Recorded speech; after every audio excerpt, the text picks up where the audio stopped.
Does Ali, you want to tag in? Brother Sanchez, something you want to say? Yeah, I want to tag in real quick. I want to say something else to build on what I said earlier.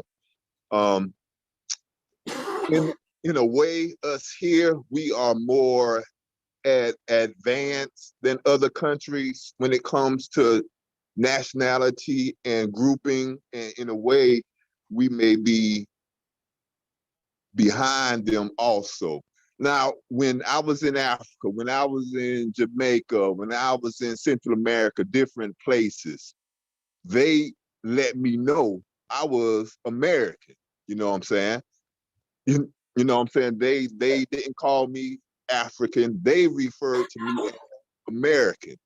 Even when I was in Africa. Now, they referred to me as their brother, true, but they let me know that I was their American brother.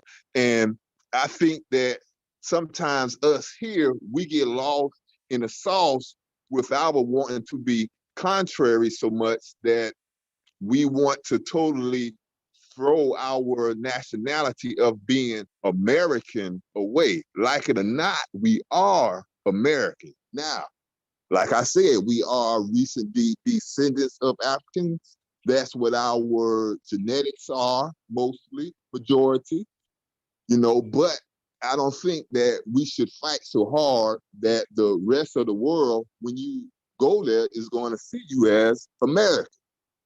You know, that's when we're dealing with outside groups. They're definitely going to let you know you are American, brother. Yeah. You are not, you know, that's what I'm saying. We haven't talked to ourselves. You know, we sat down and organized and said, we the GDs, we the Stones. We never sat down and organized ourselves and said, we are black people, we are this. So it come out of something that was greater than us. The cracker identifying us as that. Then they tried to use Jesse Jackson, and that's where you get African American from. But I heard it was somebody else other than Jesse Jackson. He just popularized it or whatever. But nevertheless, we've never had that influence of that voice or the attempt to even concentrate our numbers to make something definitive, to even define something. I'm from Gary, Indiana. I will be in Gary, Indiana at the truck stop, and people will say, yes, I'm in Gary, Illinois. People made me an Illinois person. You see what I'm saying? So it's like you asking, Africans were done worse than what we were done here in America. Well, Africans was done, Africa was more fucked up than America. Exactly. They don't know their history neither. Exactly. They don't know shit neither. They going by, even though that you don't understand the languages, they going by European terms. A lot of these fucking African words that you use come from Europeans from back in the day who couldn't say the proper version that would say their version of it, nigger, and then it would just be it because they wrote the fucking books entitled, and you know, their civilization is the one. But that's just it, man. That's just crazy. When the whole argument is the lack of understanding from people who feel they are not African. You don't feel the African slave trade happened? Because I be hearing them motherfuckers. Where the boats? Where the chains? This, that, and the other. So you're saying the the African slave trade didn't happen. That's the problem. And saying, okay, I don't give a fuck about that. You not African. Even if the African slave trade happened, you not African because you was born in Indiana. Okay. You see what I'm saying? So what makes us? Is it where Suave, I used to be one of those people. I went through that phase, whereas I was a able and I'm kind of shaky about the damn African slave trade. But eventually I had to be 100 with myself. Sure, there are Native Black Americans, but the African slave trade did happen. And I can't tell you who my great-great-great-great-grandmama got freaky deaky with. So I just assume, logically, that I am part Native Black, part African, probably have some damn European in me. And I even know that I have some of the Mongoloid Native American in me. I got all of that in me. The problem is when those people, like I said, they want to be absolutely 100% native black when you don't know who your great grandma did the damn funky tango with. You know what I'm saying? And now there are some people who I will say that they might be 100% Mongoloid Native American, and they might not have any African in them. There are some people like that.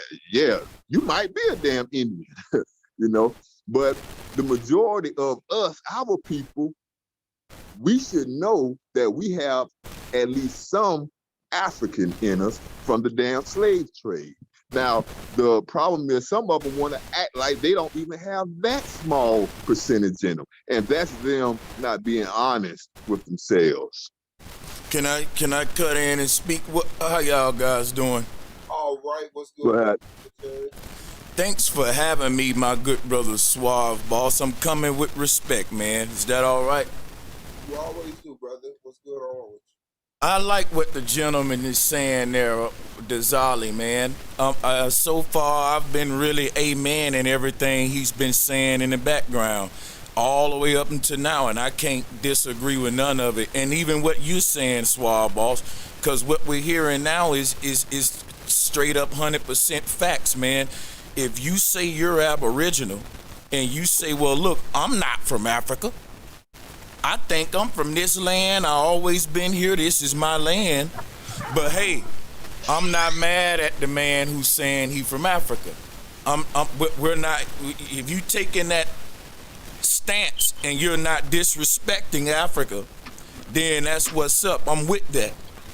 So when you say the brothers who's saying that we're original to this land, but they're disrespecting Africa, yeah, I don't condone that. It actually make the Aboriginals look bad. It's not a good look for our community.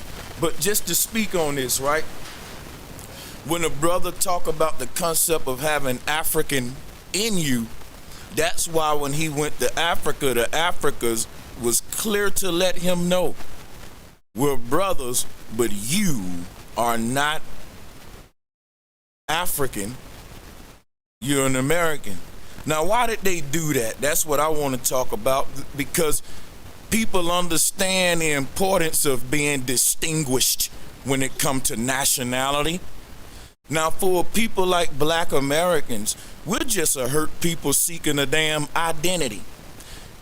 We wouldn't understand how in our search for an identity, it can hurt us on a national level. And I'm gonna give you an example.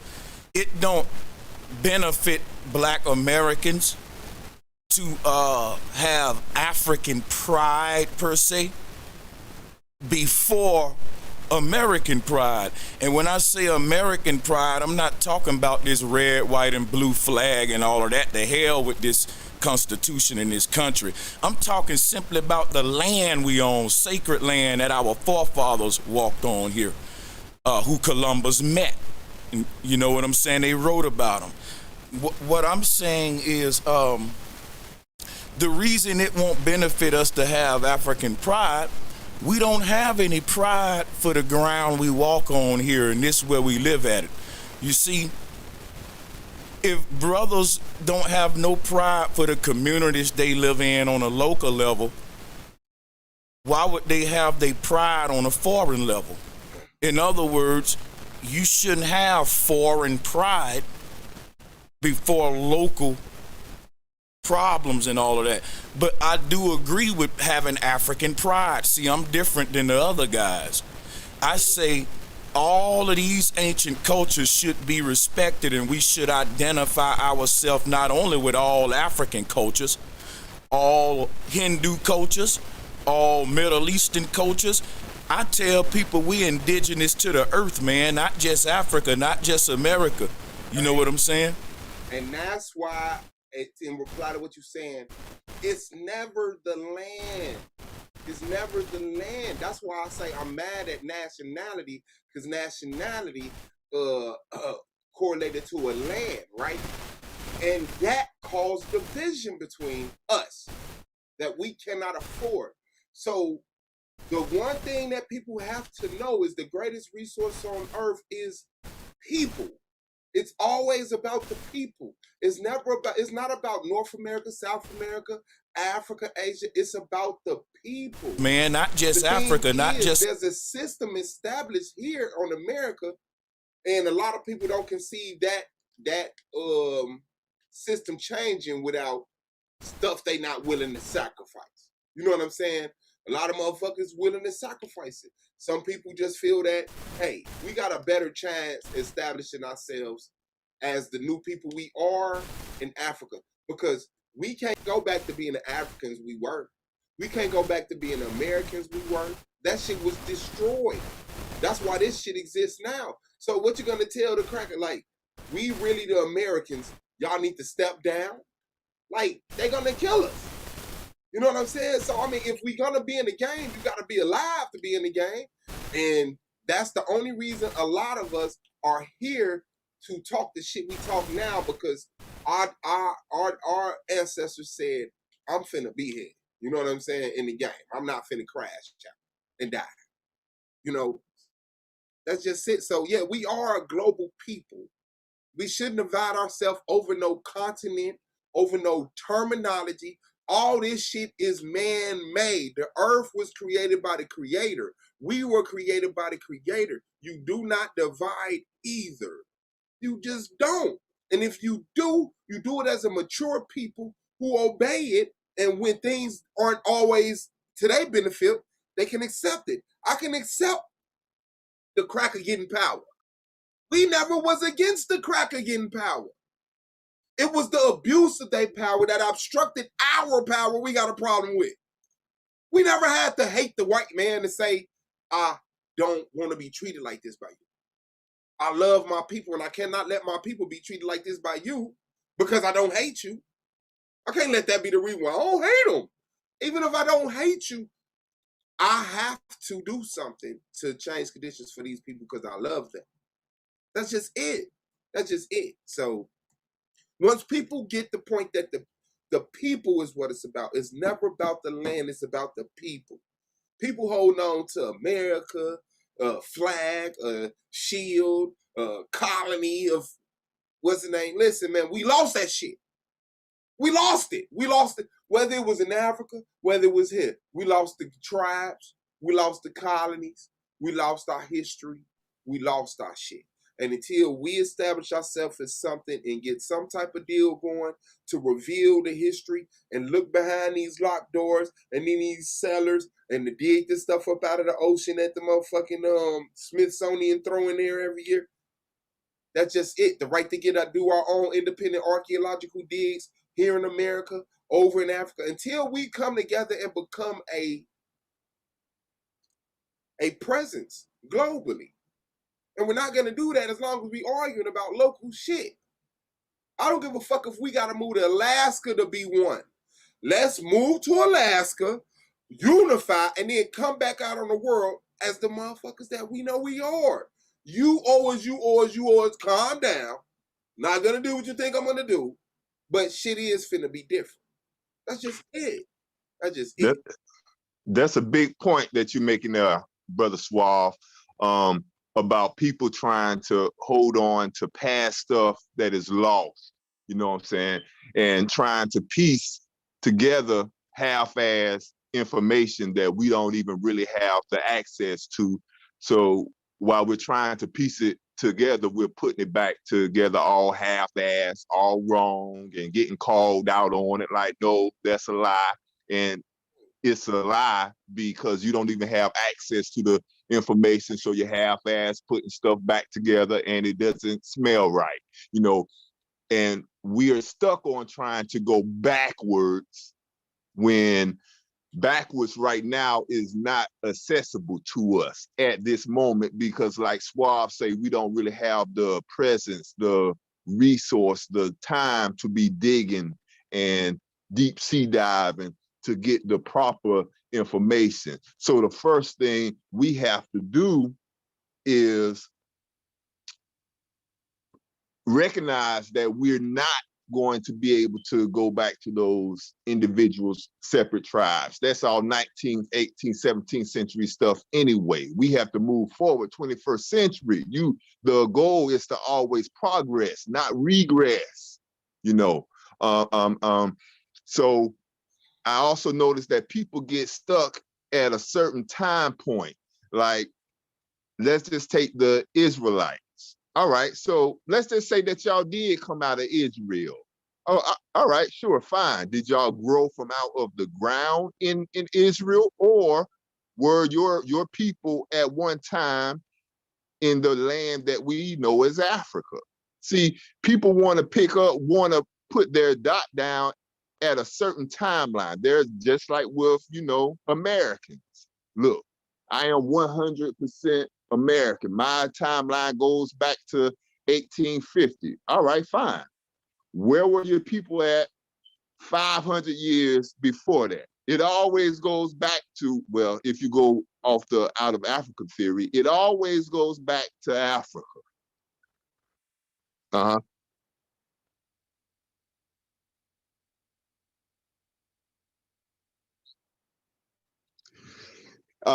No, that would not be healthy. But the problem is, how can we discern if something is a fact?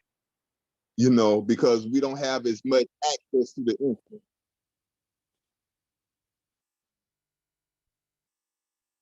Yeah.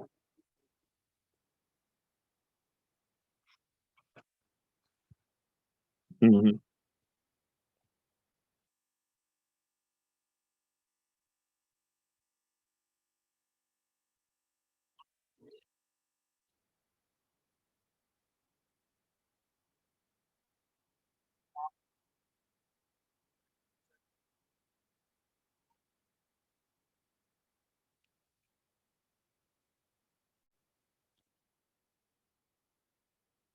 Mm-hmm.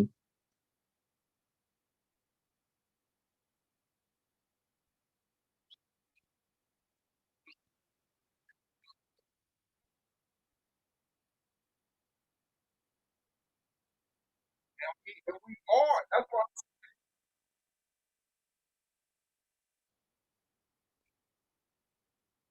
I don't agree with the outer Africa theory.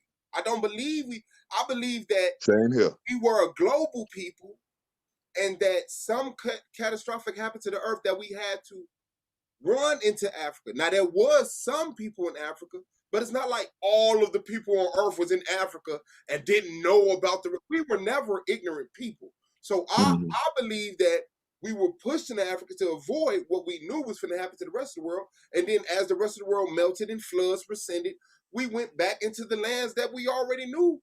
And it was just simple as that. That's why you see people with the same, similarity languages, because we were together for a long time, waiting on the rest of the world to unmelt. So we have different theories. I don't trust the outer Africa theory. I don't believe in evolution. I don't believe we came the way that they tell us. You know what I'm saying? Yeah. So, Can I ask a question? Yeah, Because go ahead. Brother Zali just said, to ask the Israelites, like, did they, grow out of the ground, like in North America, or do they descend from somewhere else? I think a question like that automatically is going to put a Hebrew on a defense, right? And for me, whether you what, if you call yourself a Moor, you're a Bay, or what's the other last name? But but y'all know what I'm talking about. The Moorish last names. If you My bad. Mic check. Mic check. Muslim, you're NOI. Can y'all hear me? And how is my audio? Let me get a warning, y'all. My bad. I'm trying to set this up on the spot. Put a 1 if my audio is good. Put a 2 if it's not. Alabama, if you're from Mississippi, if you're from Boston, Massachusetts, I think we have all of these labels, right? And we could be all of those labels and all be black, right? Like, why? Because I'm a Moor and you're a Hebrew.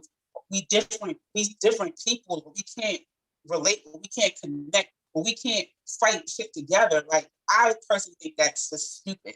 Like you can have your Moorish children and your Moorish schools and hospitals or businesses, and I can have my Hebrew stuff. And guess what? If I sell belts, you sell shoes, I could buy your shoes, you could buy my belts. Like what the hell? Like we still damn black people. For me, it's a no-brainer. It's because the crackers were controlling the resources, and we know that whoever has that whoever chosen by the cracker to have the resources get the resources, and they're not gonna choose those type of people to get the resources. You know what I'm saying? Like if it was because we know we could do it, why? Because we know that we're different people than the white people, but yet we seamlessly work with them and build things with them. You know what I'm saying? Like we found the tolerance for them. We ain't just broke out and started going crazy. So it's like when you know there's only so many dollars to go around, and these niggas cooning figuring all the dollars. You know what I'm saying? And I'm not willing to coon, so I know I ain't finna be rich. But then, at a point in time, I can at least not be like, oh, they're African or this and that, and had disdain for certain black people, or I'm a Moor, right? So now I'm classified as white. I'm a religious person, so our relationship to the dollar is the Bible. Everybody has a relationship to the dollar, except for the person that's saying, my people was kidnapped, brought here, and you know what I'm saying? Everybody has a relationship to that dollar, to the cracker, and they can tolerate it. But when it comes to building our own, man, that's just it. Until we get that from over our head, man, I don't see the majority of us, a great influx of us just saying, yes, let's, regardless of the outcome and circumstances and consequences, love each other. Treat each other, you know, how brothers and sisters treat each other. Because there's always that cracker daddy that control the resources. It's like, well, who's going to be the best child? Because whoever the best child, you get the most cookie, you get to talk to everybody else. Suave words will never mean nothing to a lot of people because Suave don't own a mansion. See what I'm saying? But that same person in that mansion is looking up to somebody who's living, who got their own island and being jealous. So that's not reality. So I'm not pressed about that. My words are valuable to those who know what value is. All this subjective shit, you bought and sold. You're bought and sold.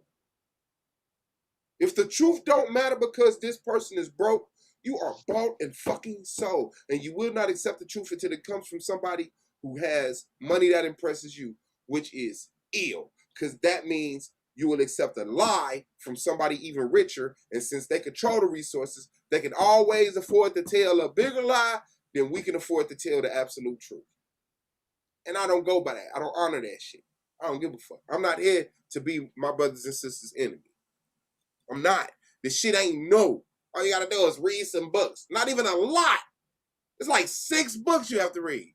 You can read, watch 20 lectures. And you need come to the conclusion you need to come to. I know what the problem is. I know what the solution is. I know who the enemy is. I know who my people is. That's just it. We know all skin folk ain't kinfolk, or whatever.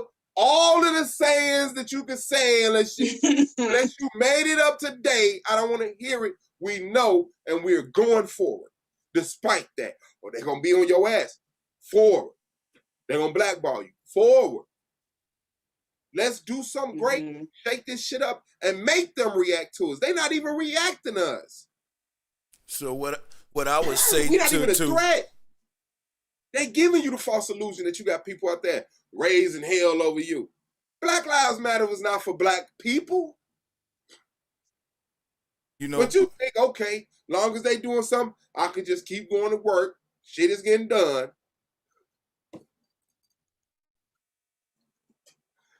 That shit is crazy. That shit is crazy. You know, what I would say to the topic of why we just won't come together despite our different, you know, beliefs and all that, I think it's because the answer is in those belief systems. I know when I was in the church, I was taught you don't come together with nobody outside of the body of Christ. I don't care if he was a Chinese black man, he ain't your brother if he ain't in Christ. So if I'm being taught that with my belief system, you know, and that's gonna be hard for me to kind of turn on my God. Think about it, as a Christian, I'm already being told I'm part of a nation. So ain't nothing I'm gonna do to break the oath under that religious system in belief that I can come together with real brothers and sisters. All right, and also work with them, and they got contrary beliefs. So this other dude across the table, he's black, but he's a Muslim brother, and he's over there talking about Jesus as a prophet. And my Bible told me anybody that's calling Jesus anything other than the King of Kings is a damn devil. So now I'm looking at my brother like the enemy. Because why? He's a Muslim, and he talking about Jesus as a prophet in his book. You see, all of this division is right in the religion itself. That's why, if you ask me, why the powers that be gave us these religions to divide us with. Yeah, that can definitely be a conversation. I didn't want to go there to the whole religious thing, but it's definitely, yeah. I'm sorry. But yeah, that can definitely be a conversation. And that was a big part of the rhetoric and the ideology that was coming from the dark side. We were trying to move us past that. And as I evolved, I realized that it's easier to talk to people that you are friends with and that you can compromise with than people that you are throwing fists at.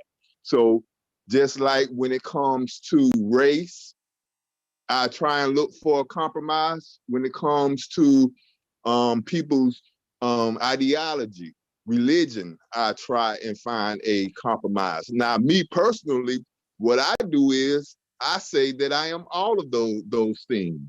I am Christian, I am Islam, I am Hebrew Israelite, I am Hindu, I am all of that, because Black people have at one time been all of that.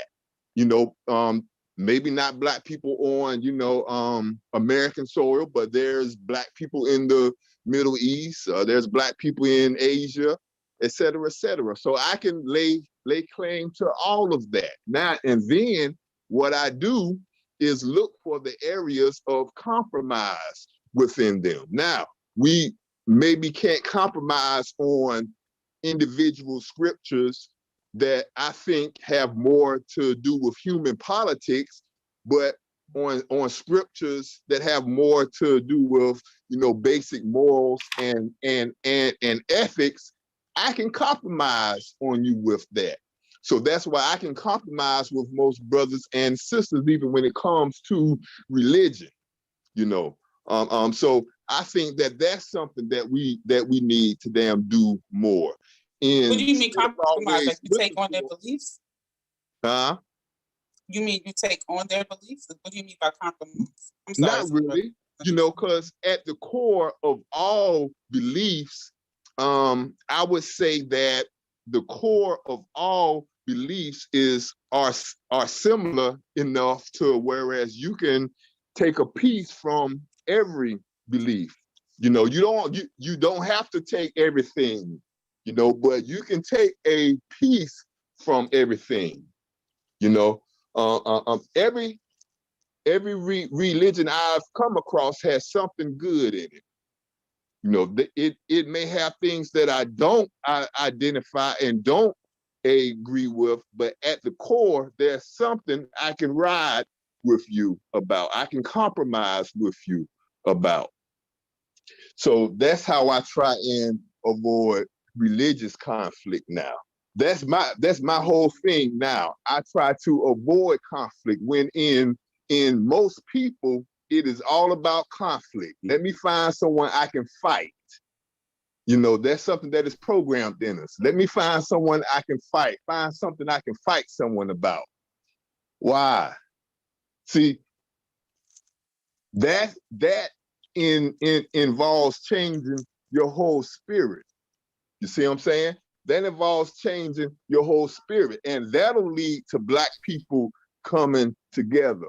we have to change our whole spirit of whereas we always want to fight someone about something, where we always want to recognize the differences, look for the commonalities, for the compromise. That go back to what I was just saying. My God didn't tell me that. My God told me to look for the spirit of Christ in a person. See, I'm just giving y'all the reality, because remember now, black people ain't united. Why though? Mm-hmm. I'm giving you the reasons why, but we want to say, well, no, let's just go. You don't deal with the differences. It's these differences, if we don't deal with, we won't unite. It's just we got to know how to deal with them. So I agree with what that brother's saying. We don't want to go and dealing with our brothers and sisters with contrary beliefs in the way they condition us for us to be divided. So I think discussion's gonna become more important than debates if we serious about that. But yeah, I'll say this though, that stuff don't divide everybody. It's people want to divide anyway. You know what I'm saying? Because I was in the church and I was in the gang, and I never let that divide me from nobody. Like, despite what was said, I never was against Muslims. I never was against atheists. You were we call that interdenominational. Yeah. But you wasn't really like, you wasn't hardcore with it. He talking about, I'm from the Bible Belt. Hardcore people. No, I was hard. No. I wanted to be Jesus, bro. But look, Suave, I'm from the Bible Belt. I'm from the Bible Belt. I was into the holiness church. I don't even know what that is. I ain't gonna lie. Oh yeah, that's the place where they take the Bible very serious. Holiness, all that. Same here. Mm-hmm. Yeah, holiness. Women don't even wear pants in those churches, right? That's right. Sanchez, that's right. You can't in the holiness church. You better not wear no pants up in there. That's right. Mm-hmm. It's real strict. You wear some lipstick. You wear some lipstick and they'll call you a harlot. Oh yeah. They'll be like, they be on that hardcore stuff. And I wanted to say this, like, I have been at one point conversing with a lot of Sunni Muslims.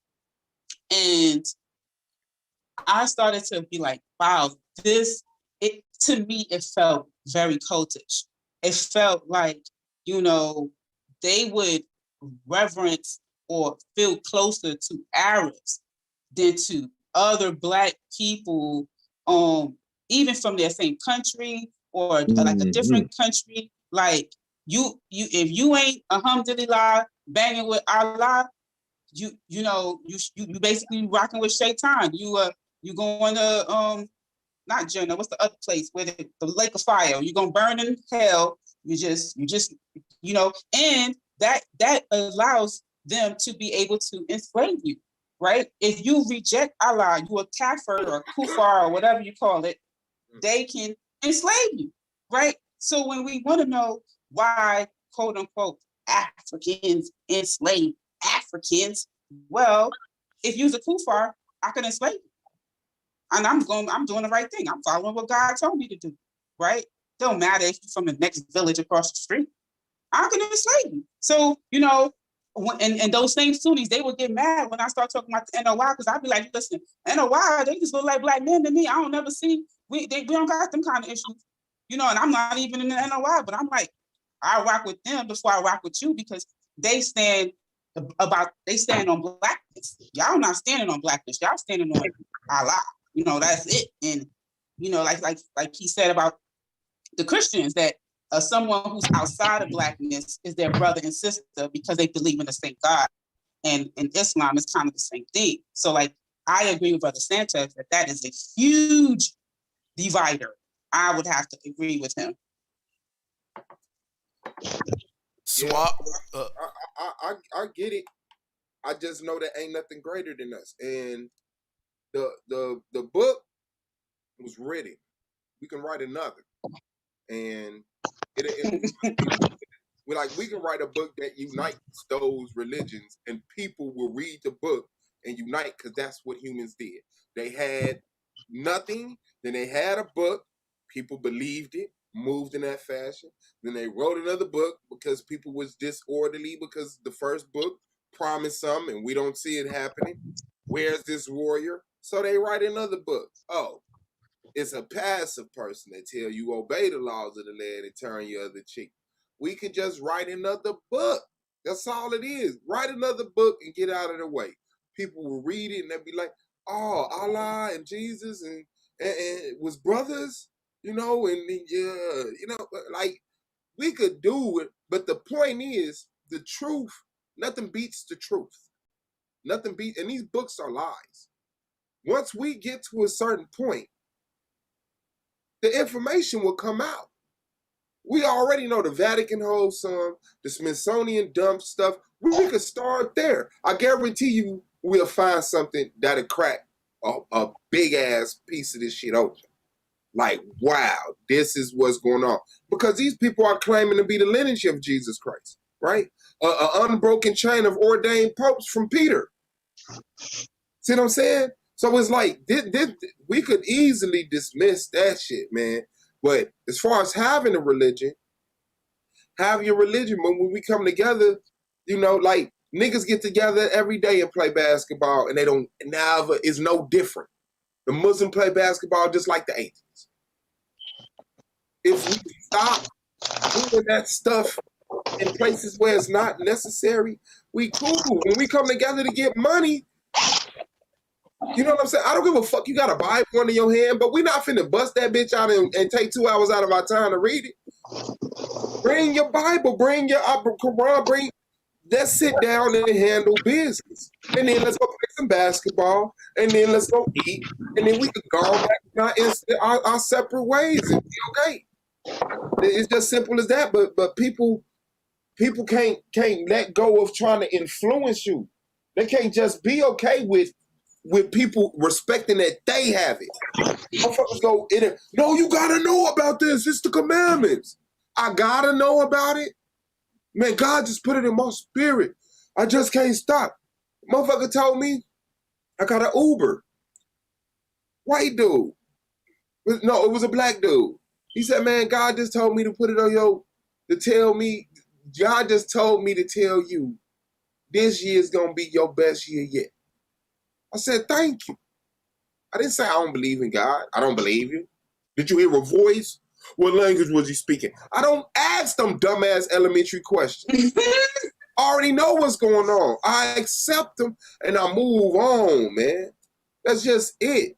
That's just it. Once people get over that insane ass, you got to know this, and woo, and especially when it come to that, because you don't say, I got to know how much money you got and how you got it. Nobody says that. Hey, Suave, how much money you got? Oh, about $50. What? I got $20,000 in the bank.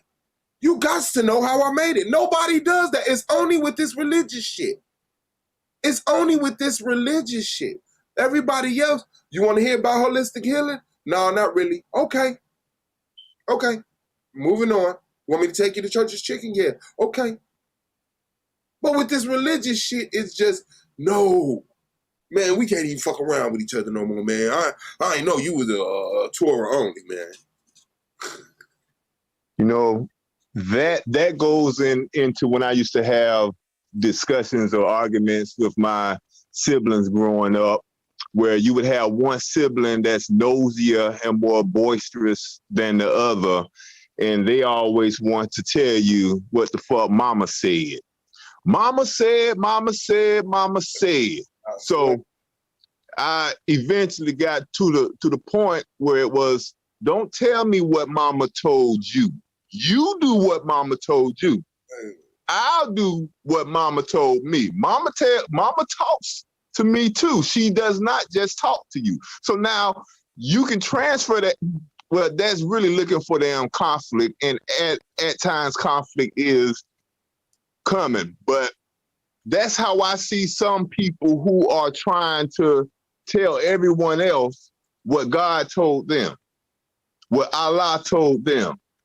Don't tell me what God told you. Keep that to yourself.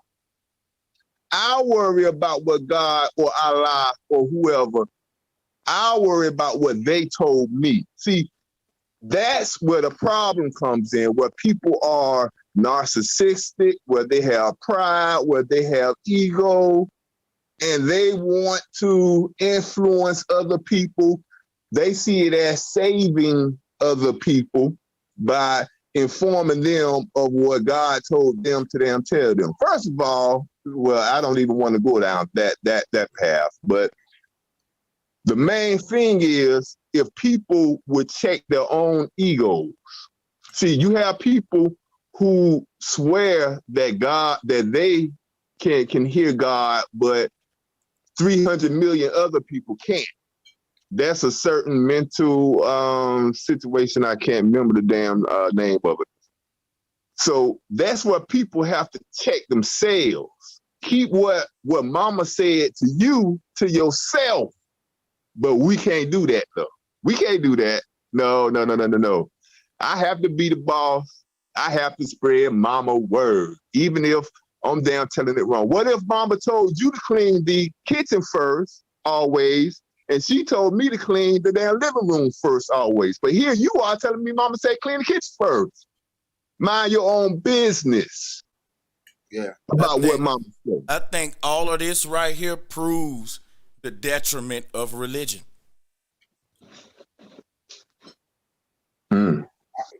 I mean, I don't even think we need proof for that. like the fact that it, come on, look at it. Yeah, I give it. I mean, not to be a basher, but we just bashed the hell out of it. You brothers just went in and y'all did a good job. That's why I got out of the church. Yeah, I clearly don't tolerate it. I don't tolerate it anymore. I cannot pass this down to another generation. People are studying the Bible within the Bible. That's crazy. And then they doing it purposely, which let me know they has an agenda. Like, I'm cool. I don't know what it is, but for somebody to say the reason why we are in the condition is because God put us in this condition because we didn't follow the commandments. Now we got to wait for him to come back and fix stuff. Well, when does he come back and fix stuff? When the cracker gets absolute rule over the world. You dummy. He gonna tell your ass, psych, I made that shit up. You gonna purposely sit back and work for him to rule the world because you think that's when the fight gonna jump out. Come on, man. I can't do that. Can't do that. If we bashed religion, let me go this way. I didn't really want to bash it. We just telling the truth, though. You can't help but to, bro. You can't help but to, when you tell the truth, it hurt, and when it hurt, we call that bashing. But it's okay. All right. I'm going to tell you a good thing about it. What the purpose of it was actually that I found out reading science books, modern science, but I'm trying to remember the actual book. I found out the actual purpose of it. Let me take it here. Religion is a organic form of software. A software's purpose is to organize information and get it to move on one accord how it's needed in order to achieve a function. Now, when you build, before you build something electronically, you build it organically, physically. You might draw a diagram of it. Religion is the organic concept of a software. It's designed to move large volumes of people on the same page. Now, the problem is we have too many software out there that people can damn use now. But originally, it was built and intended to get people to move on the same page in synchronicity. That's why, damn, I'm about to say a movie, and Suave don't like movies, but I'm gonna say it. That's why in that movie, Book of Eli, that cracker wanted that book so damn bad. Because if you understand what religion's for, you understand the damn power of it. You can organize greater volumes of people to move how you want them to. See, because it's one thing to make a law, to make man's law, but if you can get people to buy that it's not man's law, but God's law, you can control more people. So that's why that man wanted the damn Bible so damn bad. He'd be like, I don't care what you have to do, find me a Bible. I will be able to rule this whole post-apocalyptic world. So that is what the actual purpose of religion is. Based on what you just said, every brother and sister out there that's quote unquote bashing religion, them are the Marines in this good fight. They're on the front lines doing the Creator's work. Based on what you said, because think about what you just said. This religion, this book, is what gives these folks in power all over the world domination. But we scared to bash it. Bash the fuck out of it. Let's bash it every day. Let's wake up bashing that motherfucker. You know what I'm saying? If you ask me. Yeah. But I learned that like we just saw how they tried to make corporations into people, and it went into how, you know, I'm trying to remember how it went. There's levels. There's physical or organic representation, but a corporation is, I forgot what the digital version of a corporation is. You know, it's damn deep. I gotta damn find it. And when I damn read that, I was like, I see what the goal is now.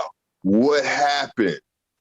Back in those times, certain people, most of the people did not have access to, you know, computers, etc. So the next best thing is to make the physical representation of it.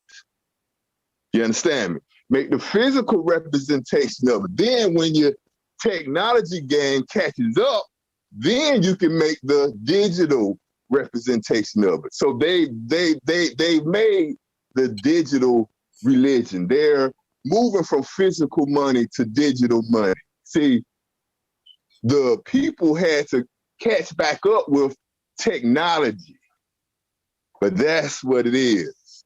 That's the game. That's part of the game. That's the rabbit hole I had been down, you know. But when you understand that, when you find that and understand that, you begin to understand what the hell's going on. I see what the hell's going on now, and it has changed my whole spirit. I see what the hell going on.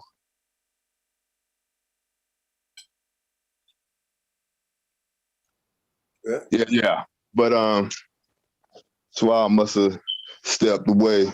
No, I'm right here. My bag, I was eating, so I had to kill my camera because this shit, I'm kind of hungry, and it was gonna be ugly. Yeah, I just say, man, when you look at how they control us, it's based upon systematic approaches, different systems governing different aspects of our life. And one of those aspects is what's real and what's fake, which is one of the most basic aspects of reality, which is why the root word of reality is real. We need to know what's real to formulate a reality. And if you don't know what's real and you live in fake indoctrination, then you're not living a reality. You live in a programmed, simulated matrix type of existence where it's a script. It's a script. There you go. So that's why I say, like, belief systems is like prison systems for the mind. It's just I look at all of these different belief systems as a different big ass Alcatraz or Rikers. Like the Christian churches holding all these folks' minds just on this, you know what I'm saying? And then you got the Muslims doing it under all these gods, which is the wardens, right? But the cells are mental. The bars ain't bricks and stone. It's doctrines and you know what I'm saying? Things of that nature. So that's why I said it's a spiritual fight, man, when we get on trying to wake our brothers and sisters up from religion. And I commend you, brothers, if that's what you do. Don't compromise. And why I say that is this. They're psychologically ill by definition. If a man came up to you literally believing in talking snakes, he can get a crazy check.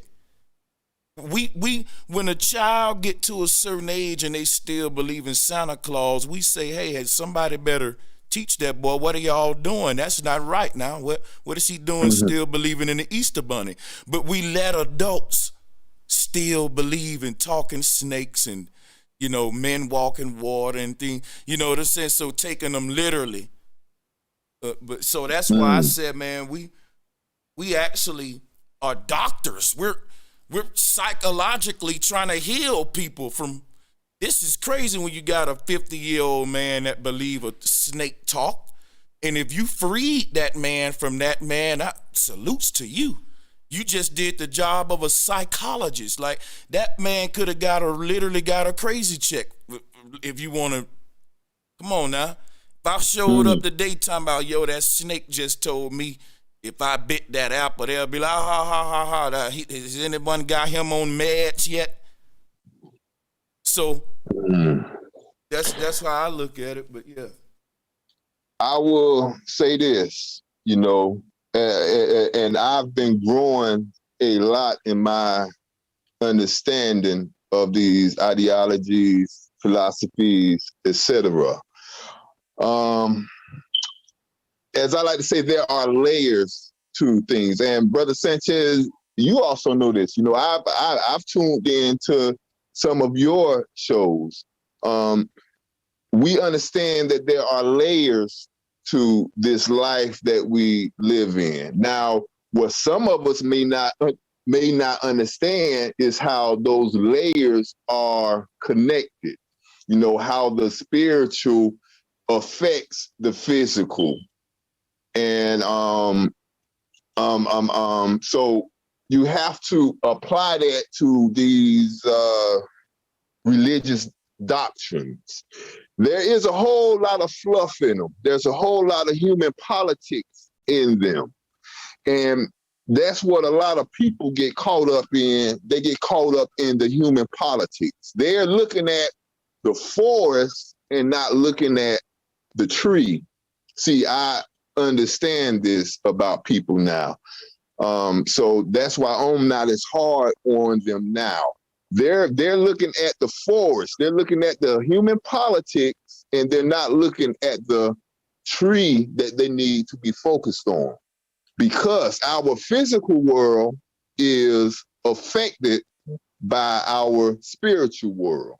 So with saying that, these doctrines that we read, if we actually paid attention to it and we took our human bias out of us, our human politics out of us, we'll feel a certain spirit where we'll be able to tell, whereas this was added by the Greco-Romans or by King James or by whoever, so that they can control large masses of people, while this core belief is something I can actually grasp and build upon. This is something I can hold on to,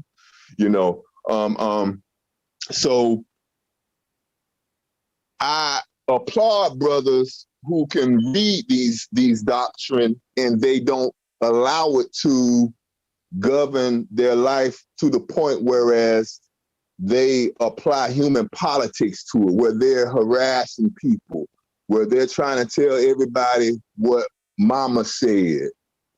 Those are few and far between people. Most people are too busy looking at the entire forest and not the one tree that they need to then focus on, spirituality. That's something people need to keep in mind. These doctrines have human politics in them because they're trying to move and control large bodies of people. But it's not all bad. There is a spirit in there that dates from way, way back. You just have to be able to find that, get over your damn ego, get over your biasness, and you will find the actual spirit of it. And you will be able to get along with everyone then. Because you won't pay attention to the human politics of, God told us to go enslave the damn Africans, et cetera, et cetera. That is human politics. That's human politics. The actual Bible should probably be about 3 pages long. The rest of it is fluff. Human politics. But I digress. I would say human politics originate from the Bible. I would say humans didn't even think political until religions came. What? Politics is... Want me to explain? Yeah, because I believe politics is just human interaction. All right, so here's the philosophy behind why I say that. Mm-hmm. Politics in its original general nature is simply the science of polarity, poly, of many operating as one. Poly, that's what a nation is many operating as one. But at the same time, the polarizing or polarity aspect into the science play into the fact that many are all different.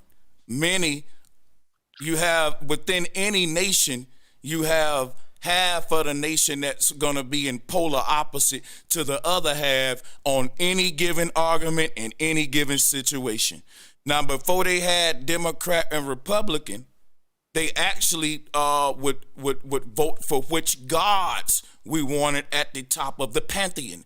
But see, there was no word for governor. You was a lord during these times. The gods personified the landlords. When we talk about the Bible as a political book, it's the reason why we pray before we drop bombs, brother. It's the reason why all of these lands are sanctioned by the evil gods that promised them to evil people in mythology. And it is wars being fought in the Middle East right now because one God promised 2 different people the same land.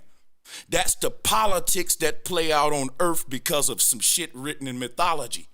That's why it's dangerous. That's why religion is the #1 cause of war. But I'll just yield there, and I will tell you guys, look more into that philosophy. It is very deep. How the old church created government. Prior to a whole political structure, you had the world governed under the church because the Bible introduced politics. You didn't have Democrat and Republican or good cop, bad cop. You had Christ and the devil. You see, you still had this thing of using polarity to control the people, playing on the philosophy of polarity, polarizing, black versus white, gay versus straight. They still do it today. You know what I'm saying? But it goes deeper than that. You got to look into the Hegelian dialectic and all that. It's really deep. But go ahead. Yeah, I say well, anything that gets in the crackers' hands is abused. So I look at that as the abuse of politics started with the Bible. But politics happens naturally when people, if me and you come across a tree and we both hungry and we grab one, eat it, walked away, that was politics. We both chose okay, I'm not going to take you as a threat, even though you eat from the same food source, because the misuse of that would be, I can't let this happen again. I got to stop this. You know what I'm saying? The thing I see, politics being the explanation of how humans interact. Not just humans, but like the netters. The netters was the politics of the stars. It showed you the order in which stars move. These laws are just the orders in which humans move. You know, what makes them comfortable, what makes them alert, what makes them feel they have to attack. So we create these things to keep that from happening because we don't want people just attacking people. So you set laws. You say, well, you cannot sleep with children. You cannot steal. You cannot kill, because these are the things that will make. So that's what I look at it is. Okay, so look, I'm not looking at it a certain way. I'm doing extensive research into the etymology of these things. And what I'm telling you is this, dear brother. Politics is not me and you meeting up at a tree to have an apple. That's called dinner. Okay? None political about us being hungry and the earth sustaining us. That's just called nature. Now, what is politics? Get your pen and paper out, because this what everybody need to know. I ain't even trying to be funny. Politics is the language of how resources are distributed. Okay. Now check out how deep this is. In a natural setting, you don't have a small group of people in control of all the resources, so you don't need a political system. You just go up to the tree, like Suave said, and get the damn apple. We don't gotta vote on or ration it out in a politicized way. No animal have a political system. It do just what Suave said, go drink the damn water. But in politics, no, we got to decide how much we distribute, and is there who get the clean water, who get the fluoride shit, who get, see what I'm saying? Okay. See, when you get into politics, you getting into distribution of resources based on favoritism. And just think about the God of the Bible, for example. He was in control of distributing blessings or resources, but what did he do? He said, I'm going to favor Israel with them. And what do the people in government do? They favor Israel. They favor their own. So when you get into politics, you're getting into favoritism, corruption, scandal, unnatural systems, systems that don't create equality, but maintain chaos and division. You know, a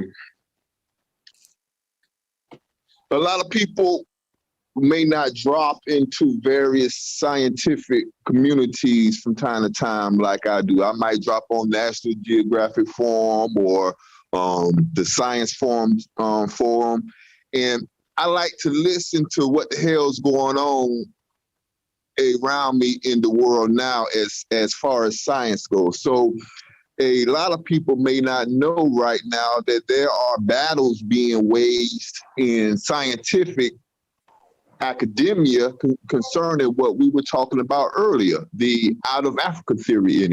Even there are battles being waged about multiple things, that there are people who spit them as fact. So even these people who are oppressing us now, they are having battles because the majority of them, they don't know what the hell's going on. You know what I'm saying? So a lot of the conflict here is due to lack of transparency. That's why you have a lot of miscommunication, you have conspiracies, etc. There's no transparency. There's it seems as though there's a small group of people who hide a lot of shit from us, so we're left to guess about this, guess about that, go with this theory, go with that theory, and people feel that something isn't quite right. We don't know what it is because we don't have access to it, but we know that something isn't quite right. So we're out here guessing and trying to put shit together. But I want people to know that there are legitimate struggles in such things as the out of Africa theory. There are white people who are now stepping forward and saying the out of Africa theory doesn't make sense. And I'm not talking about racist white people who just want to be first, but white people who are looking at ancient megaliths around the damn planet saying, look, the out of Africa theory does not work.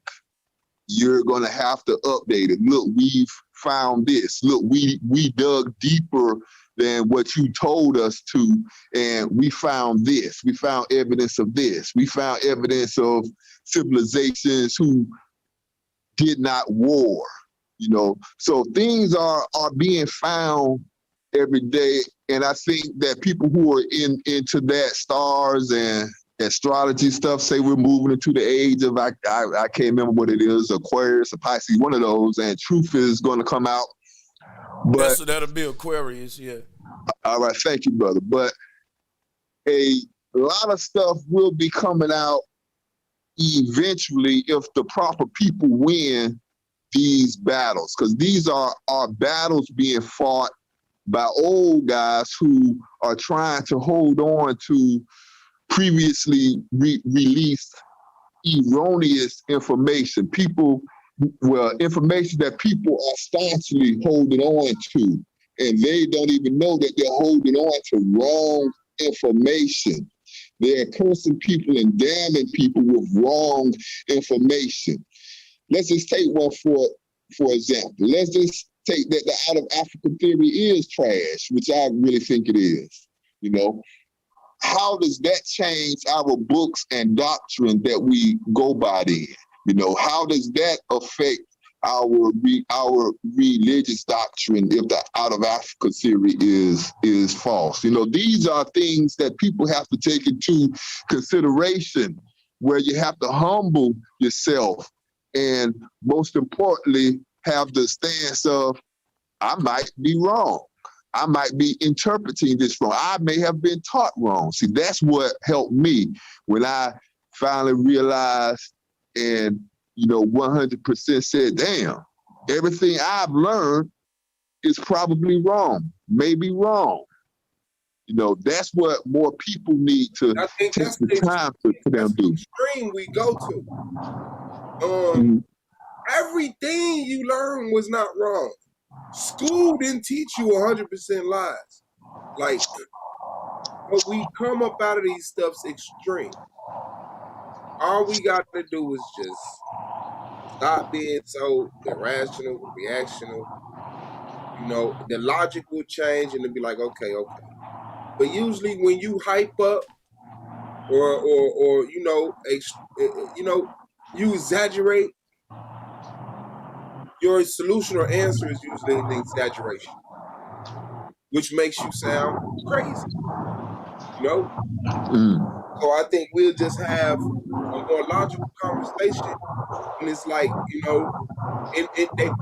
they put poison in the good, or it was some good in the poison. However you look at it. Well, I'm gonna tell you how I look at it real quick, if you don't mind, right?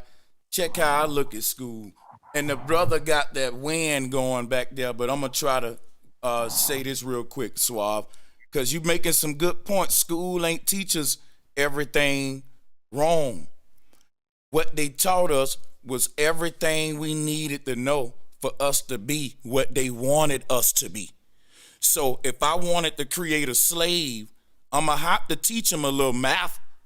If I say, slave, I want you to get me 200 pounds of hay, he need to know how to add. I'm not going to teach that slave nothing else he would need to know to put him above me, though. I'm only going to teach him enough to be a slave. So school didn't teach us all wrong. It just taught us everything we needed to know to be slaves and consumers, and then lied about everything else that would free you and make you better than that, or make you overthrow those in power. So then it comes a matter of you seeing what they lied about, and then you'll realize those the things that'll put you on a level that they own. And so they only taught you to keep you on a certain level to be a fuel to their fucking consumer-based matrix. Yeah. Well, that's why we have to talk to our children. We can't leave it up to the schools for that. That's what the school is supposed to teach you. Math, how to read, Once they get into teaching you political psychology, or like this, every time I read these books from the college, it's political. I don't care what the subject is. Even my homework that I receive be political. I be like, they not asking this stuff for no other reason but to make sure I am who I say I am. That's just it, man. So it'd be like, it's up to you. Talk to your child, and let them know, hey, don't, it's not speaking against it, It's just educating them themselves. When I went to my grandparents' house on the weekend, my grandmama taught me math, how to read. My grandmama was teaching me math, how to read before I got into school. So it wasn't like it's not like you can't teach them this stuff. Teach your children politics, biblical theology, political whatever the fuck it is, engineering or whatever the fuck it is. We just Suave, that's what we've been teaching them, and guess what we've been making? Good Americans, not good people.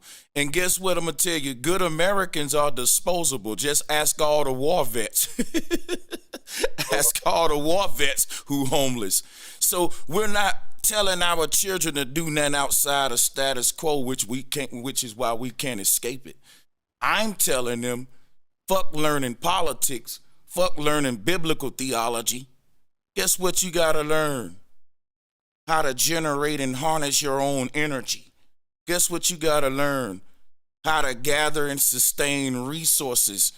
Guess what? Bible talk ain't gonna teach us that. See, the people who went to school for theology about the Bible went to learn about a God who was a healer, but when they get sick, they go to the doctor, and he went to school to learn about medicine.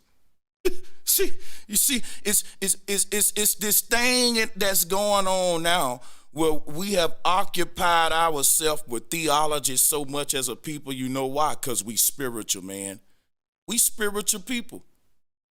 But it don't benefit you to be spiritual in a world of capitalists. To be religious in a world of capitalists. Now, spirituality, guess what? Spirituality is the whole idea of detaching from the capitalistic world, the religious indoctrination, coming back to a quiet place and finding contentment where you are. So if you ask me what we need to do as a people, we just need to stop for a minute. Because I said that if we stop doing stuff, we could make progress. I used to say that, like, we would do more by stopping a lot of the stuff we do. Stop participating in a lot of the stuff you participated in, the way you spend your money, the way you entertain yourself, the way you empower yourself. Stop. Because you really just empowering them. Yeah. Listen. Okay, ask you a question before you bow out. Shalom, by the way. What the hell is that you have on, brother? Who is that? I didn't ask that. Please tell me though, man. I said, can I ask you a question before you bow out gracefully, Brother Sanchez? Okay, so you said we need to learn how to be good people. So, what resource should we use to teach that?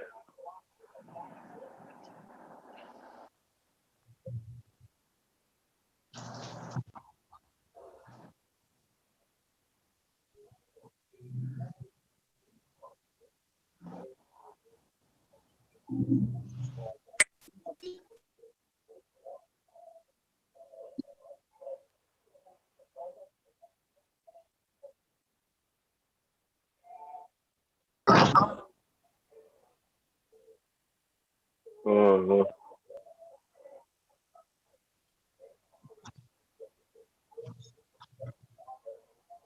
So there's no resources that we can go to and say that this is bad, this is bad, this is bad, we need to stop doing these things.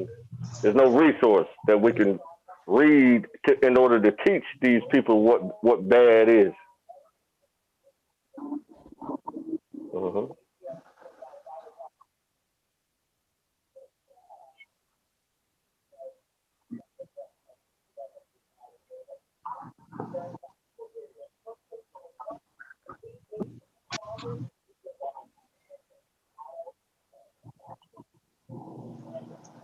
I'm sorry, guys. I was muted the whole time to my people.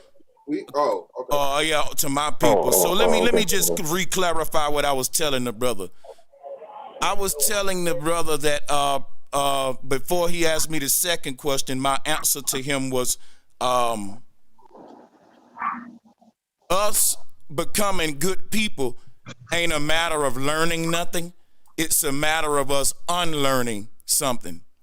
Because we were good people prior to the indoctrination, and what we learned made us bad people. So once we unlearn all that indoctrination, and once we uncover all that, it's gonna be good. Them same good people gonna be buried beneath all that indoctrination. So that's what I was telling the brother. That's how we become good people again. Then he asked me what was the resources. Are there any books out there that you can read to make you a better person? Now I'm writing books, you know. I encourage everybody to leave behind books that can aid with that. But I'm gonna just say this: the fact that we gotta write books is part of that unlearning process that we doing, because they wrote books to make us barbarians. Now we gotta write books to undo that and reveal the good people that's beneath all that. So the fact that we got to write books to show us how to be good again is a direct response that some people wrote books to show us how to be beasts, right? So this is spiritual warfare, man. And the fact that we got to write books sound funny, though. Like, I read a book to show me how to behave better. It show you humanity's fallen state. State is actually reflected in the thought that people don't respect these wannabe Africans. America has white America's always respected the wannabe African. That's where you got the Free African Society, the AME Church, all the way in. Throughout the history of this country has been Africa, Africa, Africa, Africa. So I don't know, even like by the title of this, it's like it's a false presentation that America wants to remove Africa from you when it's the opposite. America shoves Africa down your throat.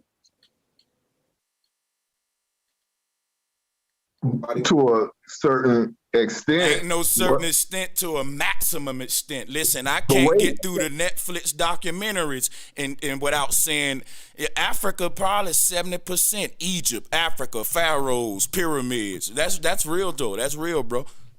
But wait, now they don't want us to link up with Africa though. You know, there's documents showing that they actually who wants to link up with you from Africa, bro? But the thing is, y'all don't want to link up with Africans. Keep it real. You niggas don't want to go and link up with the Zimp people. And niggas will be doing it. What's stopping but listen, but wait, fam, this is the thing. Individuals do it all the time. But when we start talking about collectives, that is a false premise. They barely get along. If you could show 15 of those nations coming together and building something and putting together something for the people of those nations, your argument would be better. These people are engaging in ethnic cleansing. They warring on each other, coups, all this shit, and gay black people on top of black people doing this shit to each other. And we talk about Chicago here and how fucked up we are here. But boy, it is taboo to say any of that shit about them. And it's wrong. You shouldn't do us like that if we can't talk about them. They 80% of the damn continent and can't get along. Well, let me respond to the answers to my questions, right? So in order to write a book, you have to extrapolate incoming information and then filter it through your own personality and mentality and then write out what you want. You understand? It's like what they said earlier in the chat, eat the meat and spit out the bones. That's what they say. You understand that?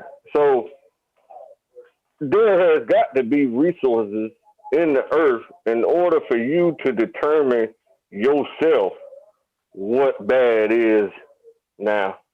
And then you're going to leave some resources for us in the future. So the past has already been written multiple times all over the world. And they have been politicking all this time. And they have been learning how to treat each other. And they recorded it in their own histories.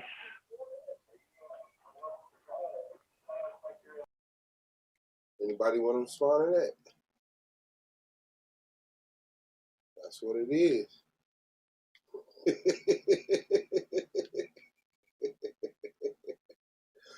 Oh shit. Yeah, I wasn't even paying no attention. He said he was responding to something else, so I looked away. But Yeah, maybe I came in off topic. Y'all was on to something else. Nah, you on the topic. They salutes to you, Chaz. What's good? What's up with you?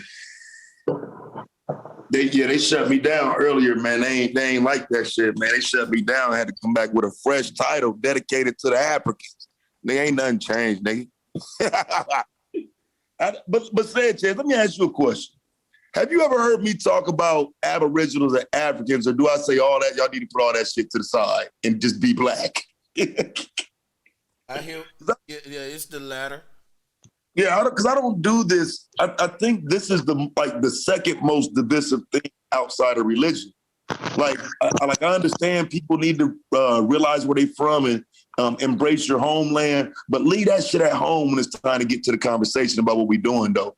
When it's time to get to what we need done, I don't need to know if you know fucking Blood and Crip and Vice Lord and this and that. Keep all that shit to yourself, nigga. Let's get to work. That's the problem. Everybody bringing in what they're divided by. Their divisions. You didn't tell us what we need to get done, though. We asked you that last show. Right. Well, I told you, first of all, I mean, one thing we need to get done is we need to get better protection for our children from each other. Yeah. And I would say, like I always say, one of the main things that we need to get done first is to get us some resemblance to damn leadership, a leadership circle, so that we can so that we can organize. I disagree with that. You talking right up my alley, right there. Yeah, I disagree with that. I think it's been too many of those.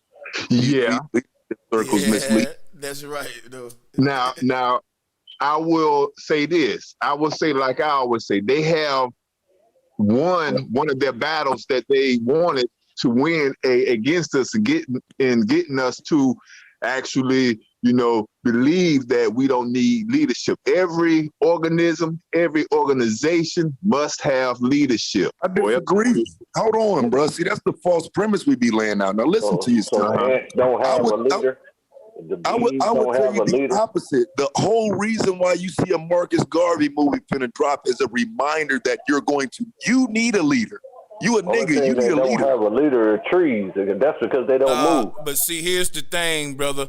Some animals in nature that have leaders, when you kill the leader, you just killed the whole damn family, like ducks and sheep.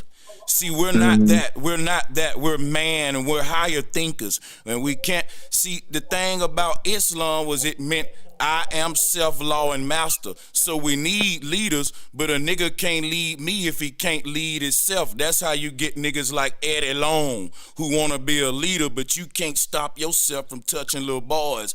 Or you got a nigga who a leader, but nigga, you a hypocrite. The shit you teaching us, you ain't doing. Like, if every man lead himself, that'll make us greater than if we all follow any leader or circle of leaders. Well, I know a man, well, I don't know him, but I heard of men who lead themselves into the street with a kidnapped van, and they kidnap little girls and little boys and put them in the back of the kidnapped van and make sure they can't leave it.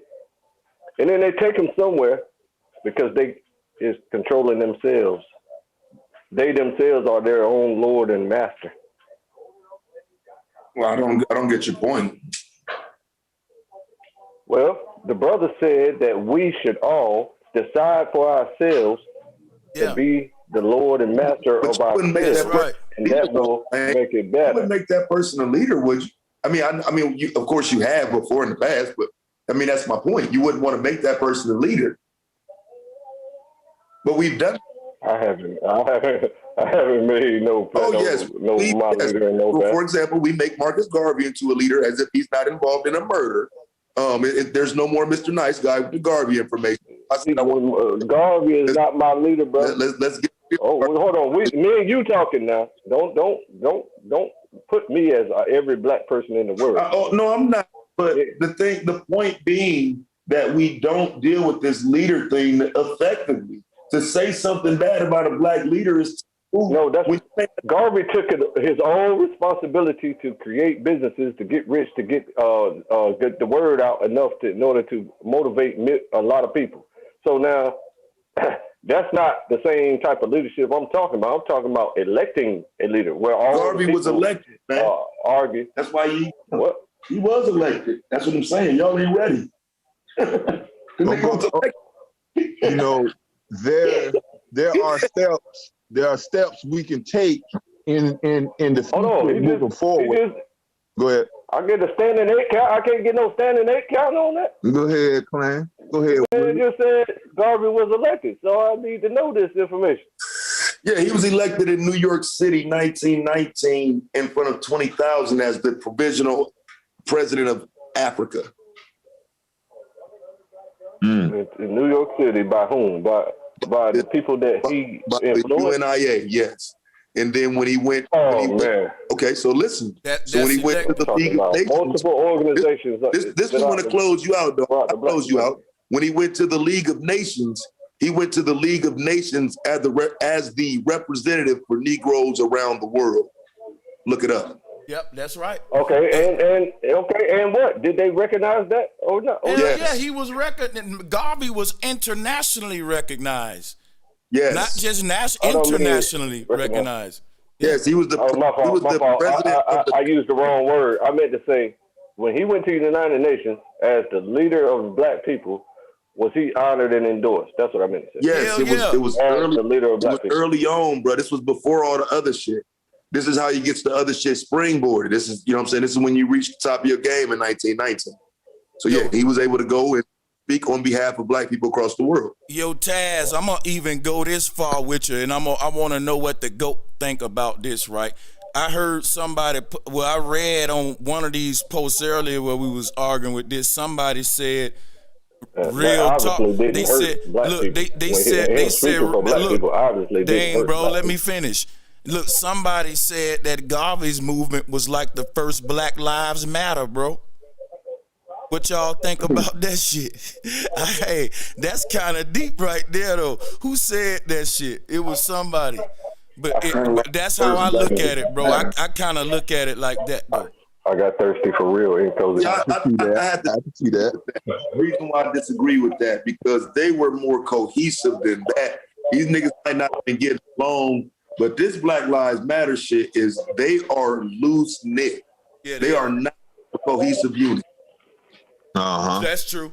And if anything, Garvey was the first. In fact, he was the first, like, not fucking around. Well, I called it the first megachurch.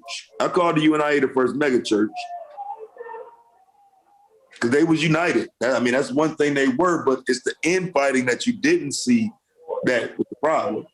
But we found out that his movement didn't hurt the black people. That's where the legend comes from, is the united front that we can all see. We found that out. Well, I want to say this, you know, because people have people on the panel, you know, it appears that the feel of the panel, and I haven't checked the chat, but so do we as black people feel as we should not have a circle of leaders, that we should all, you know, is that I don't come into conversations with black men thinking I'm not in that already, fam. Chat, put a one in the chat if we need leaders. But look, that ain't nothing. That ain't nothing you can ask collectively, because some people may say, "Well, I need a leader." Some people may say, "I don't," and the people that say "I don't," you can't force a leader on them. You see what I'm saying? So it's kind of people that say they don't could be the leaders, though. That's facts here. Let's have both sides laid down. You know, the side for leadership and the side not for leadership. I am going to lay down the side where I say that we should have leadership. And I'm going to start the first team debate on SVDL. First team debate.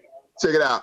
I'm going to start it like this. You know, our enemies, our competitors, they have done what they wanted to, as in they have us to, whereas us as a people, we do not value or think that we need leadership. You know, them murdering our leaders, dragging up their dirt, et cetera, it has worked perfectly for them in that now we as people, we don't think that we need a leader. So in their minds, it is easier for them. It is easier for them working as a group to handle individuals or small enclaves of people. You know, that's what I would be thinking if I was going against a group. I would much rather deal with individuals than let this group. So I say that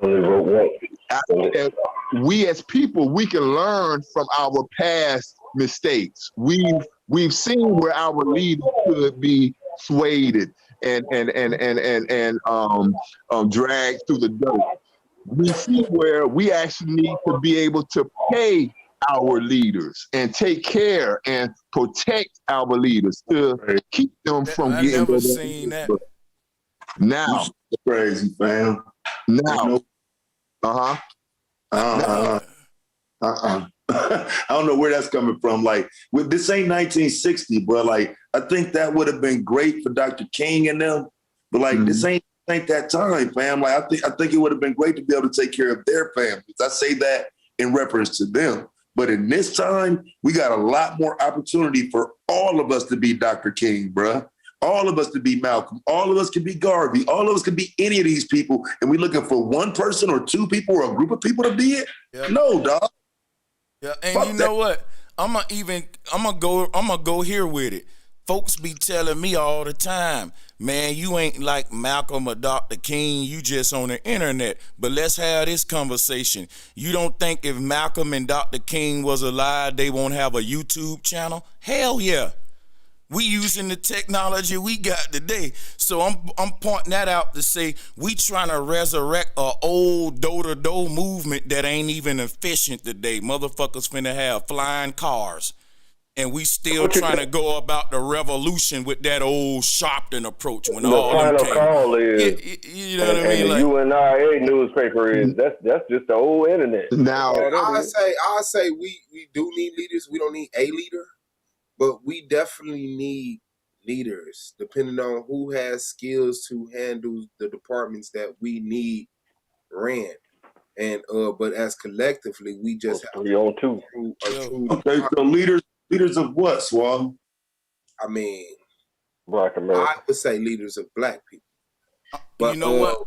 We would have, so our leaders of Black people be in charge of making sure Black people finish the thought right quick. Let me finish the thought right quick. No doubt.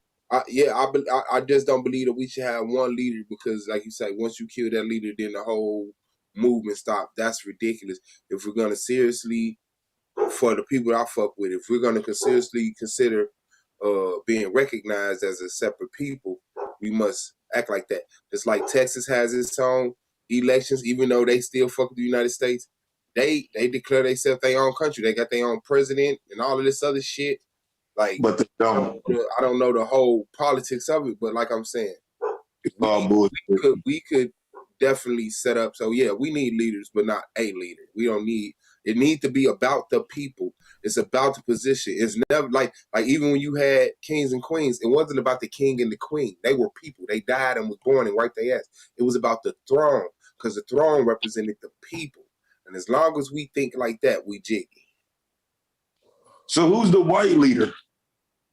Your president, the person you voted for. No. I didn't vote. One, and two, he would be the leader of the. But wait, no, the fuck I didn't, nigga. I ain't vote for shit. I don't know what y'all be hearing. I don't vote. Y'all niggas be hearing what y'all want to hear. I ain't voted for shit. So now y'all, now we about to debate voting. Right, get back to me on that, bro. I don't, you know what I'm saying? No. I apologize. I misheard you. Yeah, I thought you said you voted. I thought you. Oh fuck. I said you was an American. No. And you was like, yeah. No, I'm an American, but I'm not a voting, loving American. No, I told you, I'm not participate in choosing its leaders. Right. So now here's the He's thing. a pre-American. He would be the leader, American. but listen though, Joe Biden would be the leader of America. Who's the leader of white people? We don't know. Who's the leader of white people? The Pope? We don't know. No, I know, but that's not part of this conversation. We're talking about they have a structure. The Pope is the leader of white people. If you knew, you would have said the name, bro. Don't do that. Hold on. I do know. I don't want to say Tell us it then, right man. now. We on a channel where we teaching knowledge. Give us the knowledge, bro. Don't leave us in the dark. No. The point is that they have a structure of leaders that they use to decide on something for their constituencies, and then they move in the same direction over and over and over again in order to gain ground and the resources. So let me show you how you're wrong, though. Let's get back to the conversation. What was that is the conversation, but that is. Do we need leaders in that? Let me finish my thought, man. What is your point? No, because you're trying to hijack the conversation that we. I'm not, my nigga. Can I just finish this last thought? Because what is your point of asking me who the white leader is when we talk about us having leaders?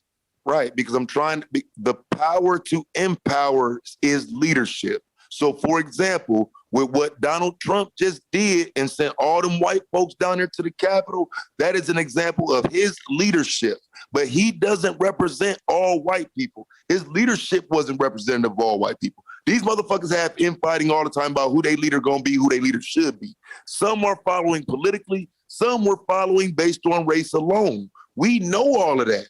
So why do we hold ourselves to a standard that nobody else is holding themselves to? Ain't nobody else running around talking no damn race-based leader. Because we are a people unlike anybody else. We cannot look for nobody else and say... Not in this day and age, fam. We live in America just like everybody else. Yes, we are. No, we're not. No, we're not. We're disconnected from... I'm not finna get into it, but yeah, that's what I'm believing. So if it's two different types of black people, here's my argument. I think we have unique circumstances, bro. I would agree that we have unique circumstances. I mean only. Yo, look, I would say we don't need leaders. We just need leadership, man. Like, we don't need leaders. We just need leadership. You know what I'm saying? If everybody just instantly makes leaders. Well, no, listen what I'm saying. I'm about to go into deep what I mean when I say that. If everybody just practice leadership in their own house, that'll show in society as a collective. You wouldn't have no one person to target. If you look at like a school of fish, when they trying to stay alive from the shark, they all moving in this circular motion. You can't point at the leader.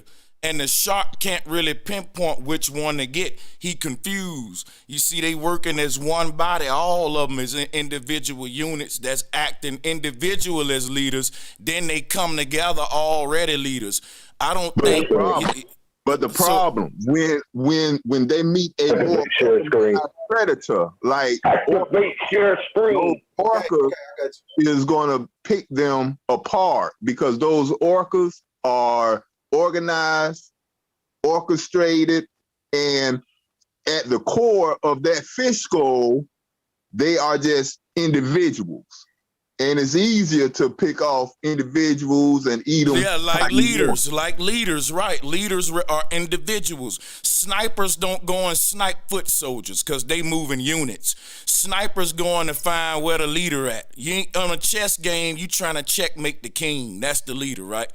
You ain't dealing with the... So what if every piece on the board was a king? That's a lot of checkmating.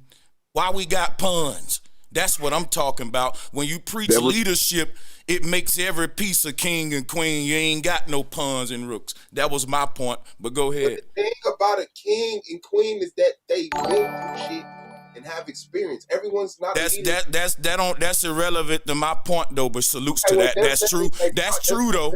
That's true though. Okay. So that's what I'm saying. You don't have to appoint leaders. Leaders are there. They're your elders. Just like you say, you run the house. The leaders of those houses run the block. The leaders of those blocks run the community. It just goes like that. It just instantly goes like that when you're family. I listen to my mama and daddy. Like the community listen to the mothers and dads. The grandfather, the elders. It's just it. Like the people who have wisdom in lanes which we lack, these are the leaders. But there's no one blanket leader that these group are like we're coming together for Taz. You know what I'm saying? No, Taz has input on the thing as a whole. But I mean, one life leaving does not destroy a people. So in SVDL history, right, when you concede to your opponent's argument, you lose that round. It used to be when you lose the whole match. I got a question real quick. You said we need leadership, and leadership is defined as leaders. So you conceded in today's SVDL, you lost that round. No, let me tell you how simple-minded you are for saying that. When I talk about leadership in my household, that's personal. Your definition of leadership in your household may be different than mine. Today, you got gay households where their leadership is definitely different than ours, where they're leading their future and their family too as far as their values. The fucking Muslim man got a different form of leadership than the Christian man, than the Hindu man. So what I'm telling you is this right here. When you just simply teach leadership is not electing leaders, is making leaders. That's now that went over your damn head, brother. Just chill out. Just relax. You barking up the wrong tree. Relaxing. Just relax, brother. Hold on, Kyle. You the one getting excited. Stop, no, I'm just fucking with you. You got it. You got it. Go ahead, man. You got it. Because you know what I'm saying, when you make leaders, that's just a leader taking responsibility for a particular task. So hold on. When you decide for yourself that I am the leader of Mother Earth, I'm the leader of the whole earth. It's going to take people to say, yep, that's a fact. He's the leader. Everybody in the world is going to say, no, the fuck he ain't. Kill him.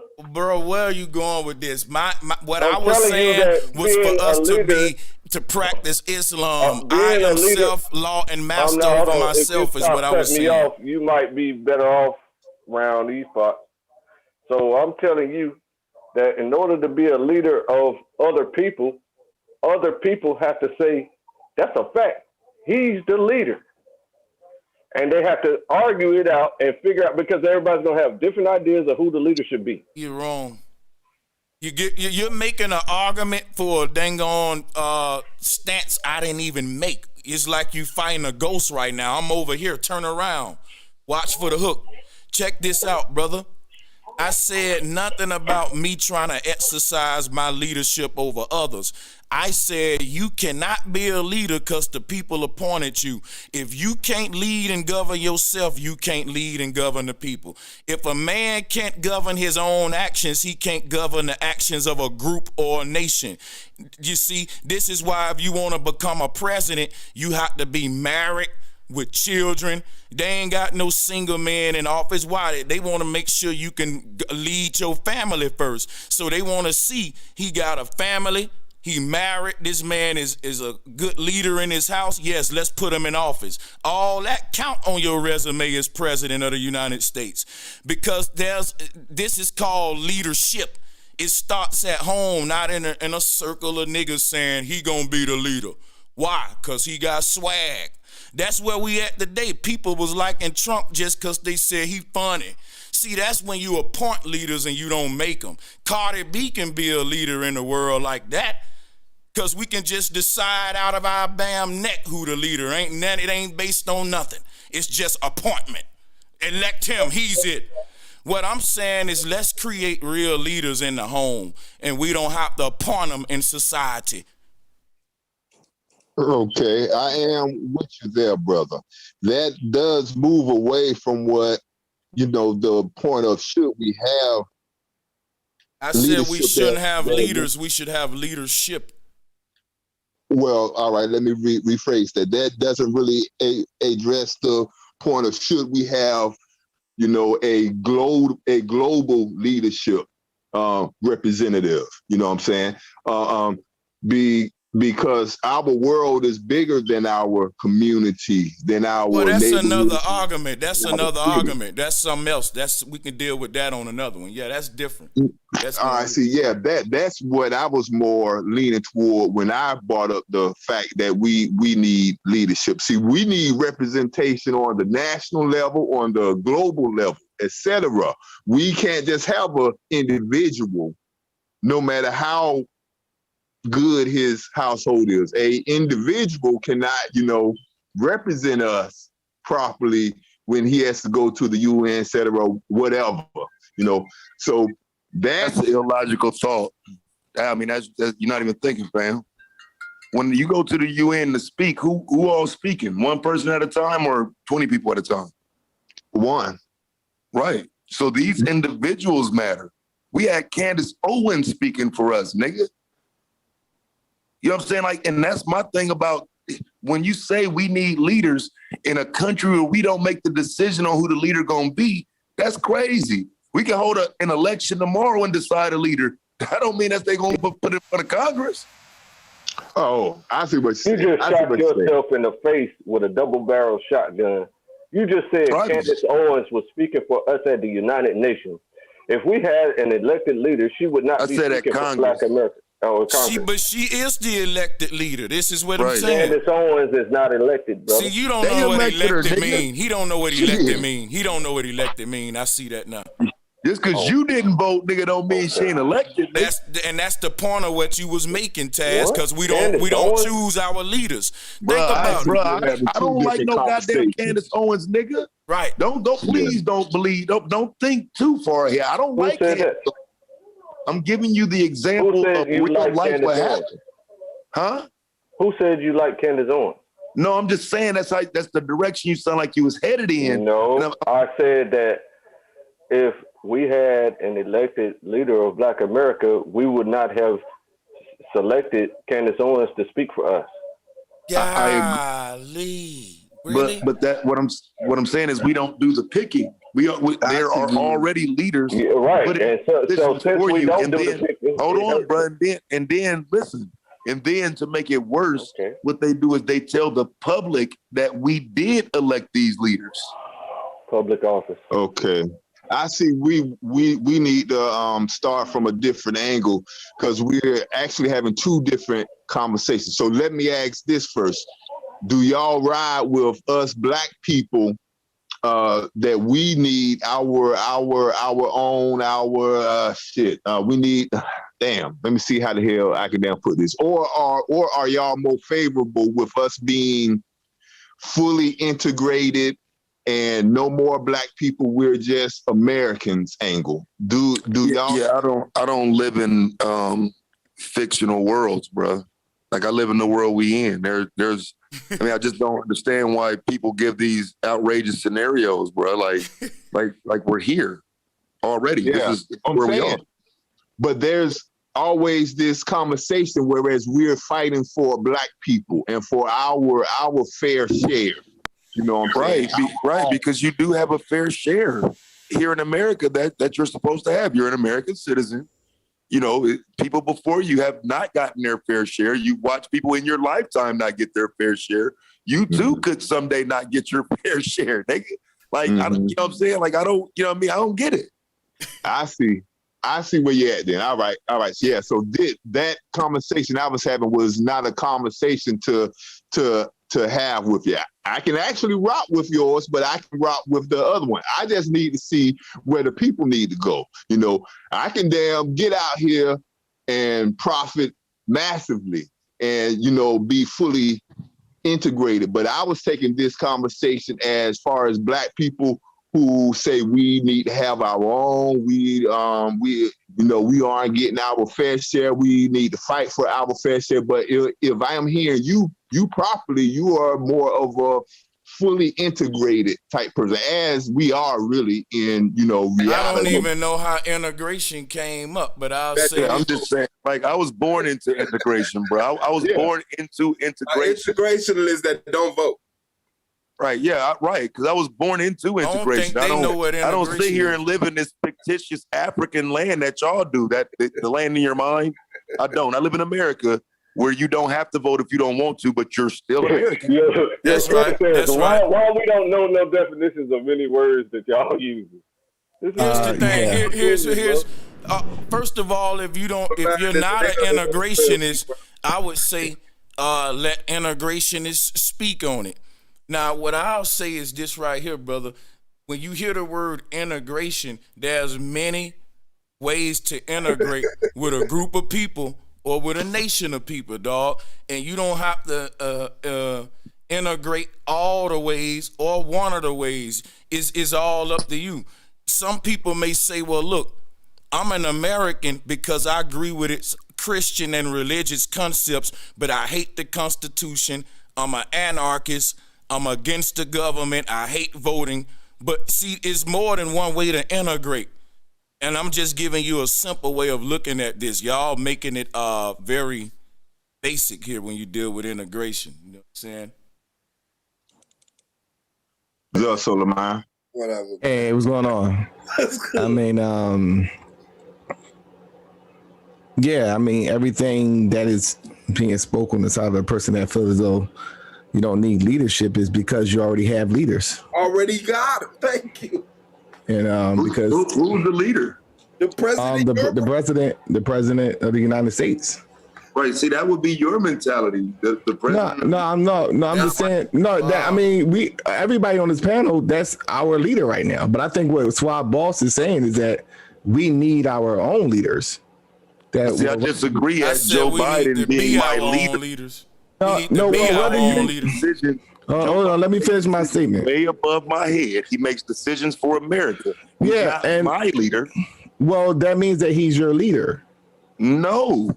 Yes. I'm not in the world global market and trade, bro. Like he is. No, I mean, but whatever. I mean, whatever decision that he makes is going to affect you, bro. Not the leader of the nation. Yeah, like he's making decisions that can affect your life, bro. The leader of America, you're an American. That's wrong. You're saying that the president of the United States is not making decisions that can affect your life. Okay, so hold on. Sanchez, hold on 1 second. Your niggas is delusional. Because your boss at your job that has the ability to change your life tomorrow is your leader? At my job, yeah. Yeah, that would be somebody that's a leader over you, bro. That's if you got a job. And that's what I'm doing. Well, that's if you got a job. I'm self-law master right now. Why would you even introduce that? He said because I want to make sure I understand your broken black male mentality. When I'm a Church's Chicken employee, the manager of the Church's Chicken is my leader. Do this, don't do that. When I'm on the ship. Hold on. When you're an American, the leader of America is your leader. Here's a stimulus check. Your leader gave you a stimulus check. Or like, yeah. Your leader leads you, and if these people in power ain't leading your destiny, they ain't your damn leaders, man. No, they make decisions that can affect your life, bro. But I'm not plugged into the system for them to affect my life. I'm self-law and master. Well, they could say, they could say tomorrow we're shutting down YouTube.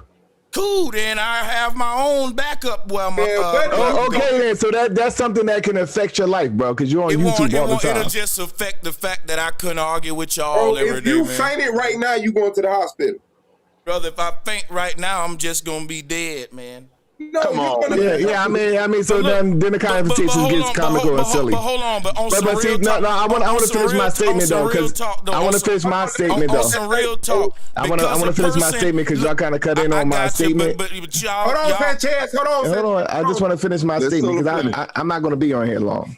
The reason why they say that is because they already have leaders, and it's the government. Now, the government is at this point in time, because there is no real black leaders, is everybody's leader. And that is what the whole goal is of the great experiment is supposed to be: total assimilation. Whether you want to acknowledge it or not, it's people making decisions that can affect your life, you know. But we live in a postmodern society where a lot of things we can operate like individualistically. We live in a first world nation. So we think that, or assume because of that we are living in our own paradigm and living in our own reality and all that bullshit. but there are people making decisions that can affect your life. Society can change based off of those decisions. There are people that's in councils and in meetings on a weekly and daily basis that are making decisions that's going to have an impact on the future of Americans. You know, this is why you have elected officials and all those things that certain people that are totally assimilated into this society are concerned with. This is what their job is for. So like people that don't think that there are people that are put in positions that's going to make decisions that are just being delusional. But it's a benefit from living in a first world nation where you get certain luxuries, and people confuse that with being their own individual. I think that that's an issue, but I think that this whole thing started from the transatlantic slave trade. We've been robbed of our indigenous culture, and our ideas of leadership have been usurped by a group of people that conquered us. So now we are assimilating in a society where those people are still in charge. So now we think that we don't need leaders. You know what I'm saying? Cool. So it's once again a world phenomenon that you see, even with the subjugation. It was the leaders that decided your ass got on the boats. Hold on, let me respond to him real quick, right? So check this out, right? I'm going to go ahead and say I agree with the fact that there are people in power that affect the collective reality. They plan the future for the world. They're shaping the environment. Now, what I would say is that don't necessarily lead my fate in life. Now, no, hold on. Wait. Now let that brother talk. Let me respond to him, Suave. I ain't debating you. I'm responding to Solar. Way in life. Life. All right, that's what I said. Now let me finish, brother. Make an extreme wait a minute, bro. You gonna sit up there and let Solar talk without interruption and interrupt? Oh, this Solar channel. Cool, but you should have equal respect for everybody, not favoritism. I'm bro. trying to respond to Solar. He should be talking. Let me finish making my point. I'm asking, why are you making an extreme statement about them being the leader of your fate? Nobody made that. I'm finna tell you why if you will let me finish. That's what I'm saying. Nobody's talking about the leader of your fate. Brother, I'm finna go somewhere with that. You're cutting me off being rude, so I can't go to where I'm going. Well, I don't have patience for shit like that. Well brother, I just started motherfucking talking. If you ain't got patience, hey, guess what though? I'll just leave if you ain't got the patience, bro. Brother, I said 3 words and you cut me off. Now, what type of shit is that? Y'all niggas. And you gonna repeat those 3 words so I cannot go into my point. That's bitch shit. Go ahead, Sanchez. Come on, guys. Let's real talk. Don't go there with me, Sanchez. I'm not that nigga, bro. Come on. Let's just keep it with the. That's his, bro. I'm gonna tell you the truth. Wait. Okay, let's stop. Go ahead, brother. Finish your statement. Let's stop it right there. Don't go there with me, bro. That right there ain't manly, man. That right there ain't cool. Let's stop it right there and go ahead, Sanchez. Let's stop it. Solar. So what I was saying, Solar, like I was saying, brother. The people in power are leaders, and where they leading us to hell in a handbasket, which proved my point. Before we had people in power leading, saying, I got it under control, every man led himself. Now, yeah, we in a world today where we inevitably got leaders. Why? Because we fell from power as a people. We can't lead ourselves. I'm saying that's not an excuse. And I'm not saying we shouldn't have leadership. I'm saying that the concept of appointing leaders is different than the concept of making leaders, just like the concept of buying a car is different than the concept of owning a car factory. We're manufacturing leaders in the home instead of trying to appoint certain powerful men to serve our agenda who can be bought out again and again like our leaders have done. I'm with y'all if you hear what I'm saying. I'm not against motherfucking leaders. So if you want to win that debate, you got it. I'm saying that leadership is what we missing. We're trying to appoint leaders instead of teach leadership. And y'all don't hear what I'm saying? No, like, we agree with you. Simple, we all agree with that, bro. Yeah. So what I'm saying, I mean, nobody is against that, and that is something that nobody disagrees with the fact that you have to have. It's Suave boss already said it already. That's why you guys should really listen to what he's saying. You know, he's pretty much saying that, you know, a leader, you know, the leaders is reflecting of the home, and then it's going to be represented, because leaders is going to come to the forefront anyway. You know what I'm saying? You got, you know, people like Brother Consul, you know, he's a leader. He may not think that he's a leader, but he tells people what to do. You know what I'm saying? Everything that would defines what a leader does. He's a leader to y'all. No. Well, I mean, you can live in. Wait, hold on. Let me finish my statement, because when somebody cut y'all off, y'all get all in y'all panties and y'all begin to call names. I just want to finish my statement. No, bro, y'all just be on bullshit, bro. No, I'm just saying. Let me finish my statement. That's all I'm asking. Y'all get upset when people do that to y'all. Y'all just got upset when somebody did that to y'all. He didn't say he was your leader. He said he's a leader, and he's a leader, type person, bro. Yeah, man. But that's it's levels to the shit. That's ego. You know what I'm saying? No, it's not. Yeah, because I mean, you say that's your leader, that you're trying to make it like it's another man over me. Like, right? Well, no, I mean, I never said that he was my leader. Doing it with Joe Biden. When you but okay, let me finish my statement, bro. But this is what organization is what plagues the black man. The black man finds a way not to be organized, and that's his problem. That's his problem. And that's why he suffers. When people say, well, why don't you control your own communities? Because there's no leadership in the communities. All those things that you say why is it gang violence? And there's no proper leaders in the black community. That's why this shit is all crazy and chaotic is what you see. Talk. You know, so yeah, we need leaders, and not just one leader. And then you can make a whole thing, try to make a argument about like it's and that just like diminish, you know, how black people think anyway, to think that we're just going to select a person that, you know, like Cardi B or some old bullshit like that. No, it's a process in selecting leaders. You know, we know the process of selecting leaders, a quality leader that's going to be able to stand and it's a working job with garbage.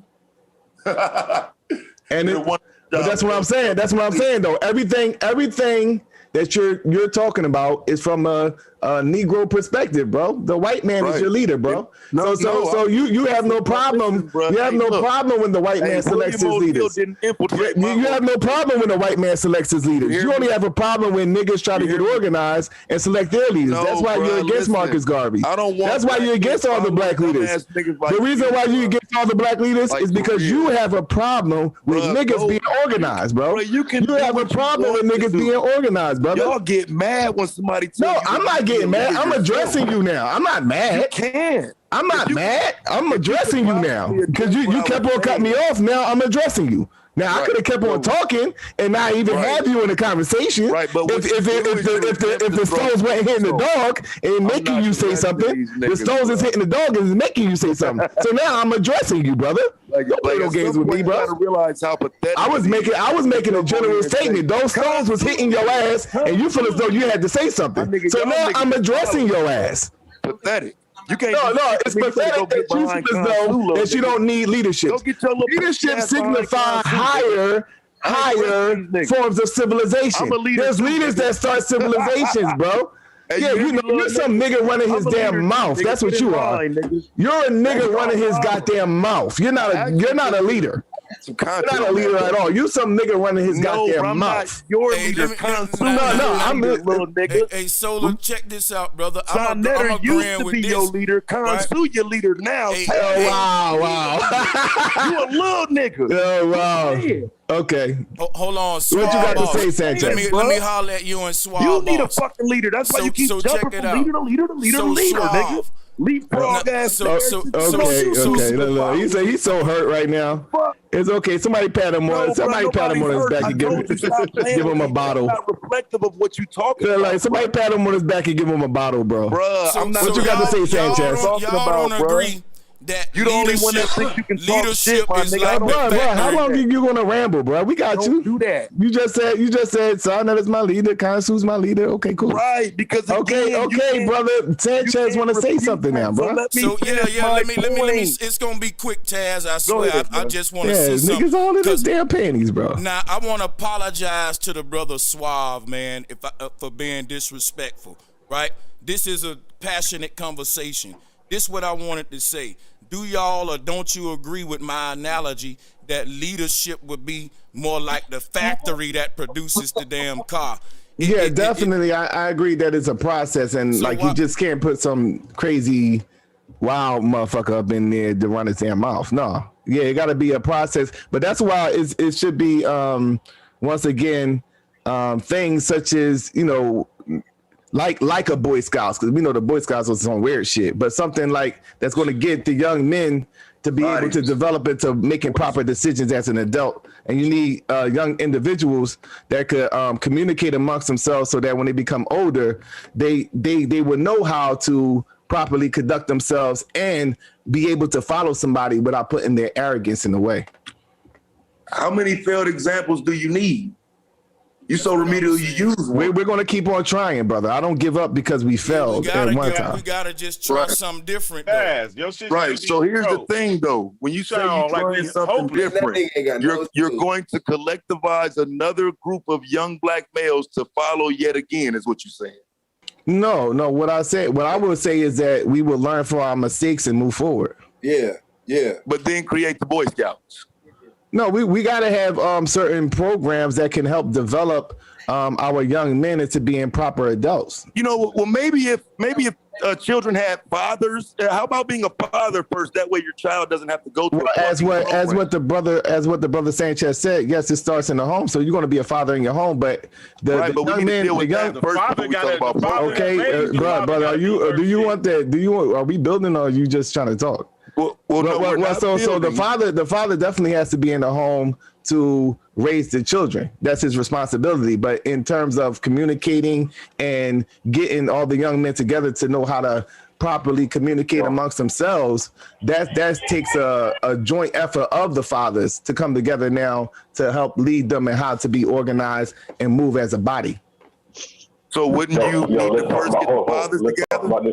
Let's talk about this part right here, because you keep. So wouldn't you need to first deal with the issue of fathers? We're doing the failed movements of the past. That's what you keep saying. We're doing the failed movements of the past by elected leaders.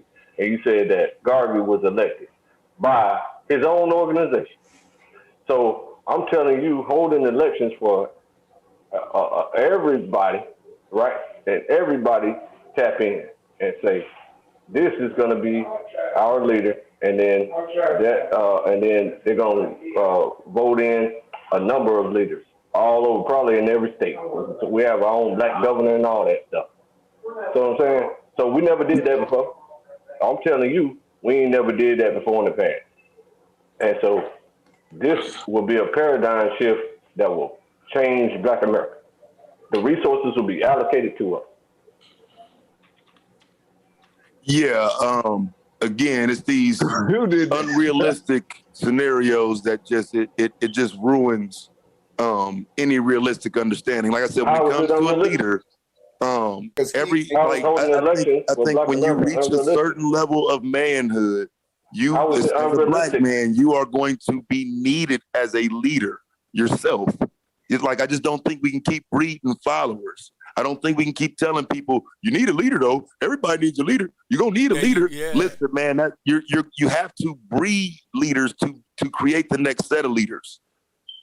Yeah, that's what I don't disagree with the breeding the leader part, but it's everybody has expertise. So in that sense, I don't think that you're thinking it on the level that I'm about to say it, but in that sense, everybody is a leader, even the person that is actually the soldier, because he has to make decisions on when to shoot, just like a police officer has decisions on when to shoot, when to use aggressive force, when to not, when to, call for backup. So in that sense, he's his own leader, but he has to, conform to the chief of police, which is also controlled by the government, which has a government body, which makes decisions that impact on what the police force is going to do and things of that nature. So I don't really have a problem with that, but I think that the idea, and that's why I say that it's important for us to begin to, help our children begin to develop and understand really what leadership is, because I think that the problem is we don't really understand what a leader really is. We just think that the person that's up in the forefront, we think Malcolm X, like, was the leader of the Nation of Islam because he was the main one and everybody seen him and everybody cheered him on and, and all that stuff. No, it's people. Is it possible that some of us have been leaders and know what a leader is based on our own leadership? Well, I mean, you don't have a child, so you're speaking on some shit you wouldn't even have an idea. Well, I mean, that's what you think. You don't know that. Well, no, that's what you think. You don't know that. You don't know me. So, like, right, so. Right. So you do have a child? Well, so you want to deal with me personally? No, I want to deal with. Okay, so listen. You want to deal with me personally? So maybe I said that wrong. That's not what that meant. So I said a different way. I don't think men who don't have children understand. Okay, brother. So you want to deal with me personally? No. Okay, so we can move forward. We can move forward then, bro. You don't know me. Okay, so listen, bro. This ain't something that I don't talk about. I talk about childless men giving advice to fathers. Well, let me just inform you, bro. I met my girlfriend when she just had a baby, and I raised him. He's 16 now. That's you can salute for me for that. Okay, so do I have a child? You ain't even need to say all that shit. God. Okay, but I'm not just saying. But no. Since he want to address me. Okay, so do I have a child, brother? Do I have a child, brother? Right now, you ain't willing to listen, bro. You're not willing to listen. Okay, so I mean, I'm asking you a question. Since you want to deal with me personally, do I have a child now? Yes. The community. Okay. So can we move forward? The community of no, nigga, we can't. Okay, so we can't move forward still. No, I can't finish what I was saying. I still can't finish what I was saying. You, bro. Again, this is what. So I still can't finish what I'm saying. Go ahead, bro. Thank you. So, with that being said, now that we got that out the way, the one up that he was trying to put out there, now that we got that out the way. It wasn't a one up. All right, so. At all. If I was trying to one up you, I still could, little nigga. Okay, so. You might want to watch your fucking mouth. Let's see, here we go. Here we go. Here we go. Here we go. And this is what I mean. And this is what I mean when I say. And this is what I mean. This is what I mean when I say that it's important for us to get our children while they're young, to know how to communicate with one another, because I think that's one of the main problems. And another problem is our false conception of what a leader is, and that will lead to forms of jealousy of the person that may be the keynote speaker. It's people that know how to speak better than others. So that person, we think that is the leader. No, he's just the keynote speaker. He's the person that speaks and knows how to articulate our plans and our goals and objectives. That's probably most likely what maybe the president of the United States at times could be. So people like Barack Obama, they would rather have him up there speaking than somebody else. So understanding this system, whereas though, one, we got to train our children to know how to be able to deal with each other, and as opposed of constantly competing with one another. That's something that plagues us at our age, in our 40s and 50s. We're constantly trying to compete as opposed to trying to work together. That leads to disunity. So those are some of the things that we could learn, and we could teach the children how to now, knowing our mistakes from the past and showing them that this is not the right way to go. That will groom better leaders that can make decisions that can be profitable for the collective body of people. You know what I'm saying? So it may be the young man knows how to talk better than the person that knows how to organize in the background. So we can't have the organizer being jealous of the person that's out there speaking because he's the quote unquote leader, as what people would say. Well, yeah, he's the leader because people see him all the time. But he's just the person that knows how to speak. Is a person in the background that knows how to organize. You got the sisters that's dealing with the leader of the leadership of the sisters, and they dealing with what's going on in the schools and the community. She's a leader over that.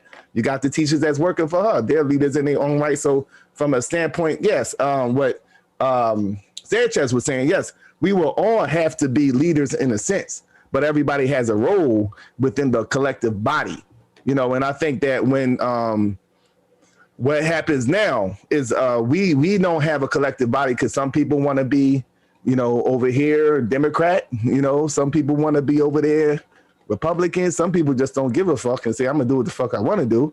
Some niggas just say, well, I ain't gonna vote, I'm just going to, you know, live my life. And, you know, some say fuck the system, I'm just gonna, you know, cheat the system, I'm just gonna, you know, do some scamming shit, I'm going to sell drugs, I'm gonna do this. So everybody's everywhere. There's no really collectivism. Everybody have little apartments, and some people say, "Fuck it, I'm just going to totally integrate." You know? Absolutely. You know what I think, bro? I think that, especially from reassessing this debate I got with Domo tomorrow, I think that if black people actually had a party that actually represented them particularly, it would be more involvement in the political arena. We would have our votes will actually show in one place in a massive display. You feel what I'm saying? But we don't have anything that's been placed out there. And it seemed like it's very easy to just create a party and ask some niggas, do they want to join it? And niggas is gonna be like, it's a nigga party, and they gonna come. Oh man. All niggas real quick, Suave, drop links, Suave, real quick. I heard. Niggas gotta do Maybe is, I don't believe in the people that much. I'm sorry, but go. My bad. Well, but see, the Yeah, party, I mean, I just all the nigga gotta do shit is just like party it's organizers to kind of glean resources from the dominant system. But your own elections puts you in your own system, isolated system, wherein you can get resources yourself for the people. Well, you do it to a point. Now, at some point, you're gonna run into another party or another interest group. You feel what I'm saying? The whole idea is what you mean by that? We are our own leadership. Yeah. But you guess what? We are our own leadership without a military. We are our own leadership without hospitals. We still have to go. We are, bro. Hold on. I want to ask both of y'all brothers a question before I go. We're not in leadership right now. We're not organized right now. I'm mocking you. What? You said we are in leadership without. Well, Sanchez said he's about to leave, so he wanted to say something before he depart. Yeah, this is my last question to the whole panel, and I'm out, man. I appreciate y'all for having me. It's a couple of questions, but they quick. Who's the leader of Mexican people? don't care. We don't know. All right, cool. That's cool. Let me go to the next question. Who's the leader of white people? I do not. Same thing. We don't know, but I bet Mexicans. All right, now I'm gonna conclude based with this and go then. It shows me that these people get their greatness starting in the household as a family, and there's not no one man amongst white America that's leading them. They got different men in all aspects that's leading those industries, like Elon Musk and one thing. One dude over here leading the gun shit. One dude, that's what I'm saying, is like they got a spirit of leadership among their people. I don't just see one leader leading them all, and I'm gonna yield the floor on that. I mean that one leader shit. I don't know about the one leader. I mean, even when you're talking about like the presidents of a government is a working body that, you know, and now certain decisions, because he's a good decision maker, he may, you know, have sway over maybe a final decision, you know, that can be made. But this leader or this one person like calling all the shots type of thing. I don't. I'll say that's nothing of employees, bro. But like, you know, say like the Mexican, I mean, shit, that cartel is the leadership in Mexico. They run the goddamn show. You know what I'm saying? That motherfucking cartel down there is running the damn show in Mexico. I'll say this, Solo. Even that. I've heard it, but that ain't what I saw living. Appreciate y'all, man. Even military. So that was cool, man. That was interesting. I know it was turned up. That's how they do it over there. You gotta kind of, man, it gets crazy. Let me give a shout out to Mr. McCray and to Scott Henderson. Let me give a shout out to Seventh Gift. Let me give a shout out to the channel members. M. Jones, see y'all out there. Emerald memberships, got 4 different membership levels. Who else signed up to the channel? Let me see, man.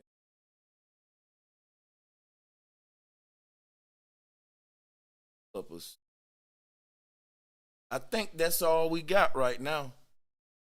But yeah, sign up to the channel. If you sign up to the channel, type something in the chat. I see y'all. Salutes, man. Because in the future we're gonna have members only streams. Some of these streams gonna be members only streams. So go on, sign up now, man. And I got an OnlyFans page too. Salute to them guys over there. It was fun. And I just thought I would do something different today. And join them guys at the debate league with these topics, because we always talking about them. But I don't mind going to a community of people who contrary to me. All right, so they can't say we got an echo chamber over here, because we go everywhere, and we don't just be around people who just agree with everything. But salutes to them brothers, man. It was cool. At the end of the day, it is nothing personal about all this stuff. So I think I held it down, man. I think I gave some people out there something to think about. But yeah, appreciate y'all support, man. Let me check.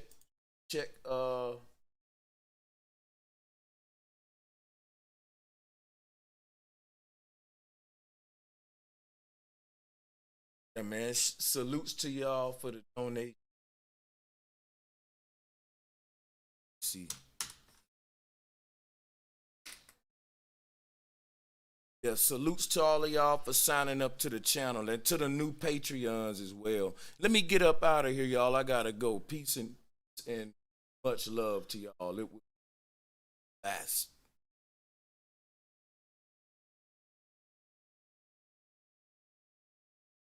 Greetings, ladies and gentlemen of this beloved community. We would like to take the time to say thank you for your continued support. We humbly appreciate all donations in the form of Cash App, PayPal, Super Chat, Patreon, and/or via channel memberships. All of your contributions are greatly appreciated. Again, thank you for all that you do to show your support.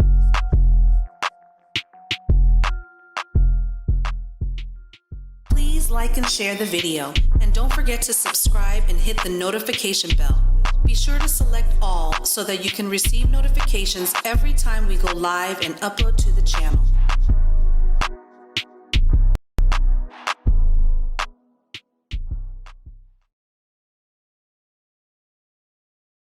Member to gain access to perks such as member badges and the members only live chat room. Gain additional access and features based on tier levels.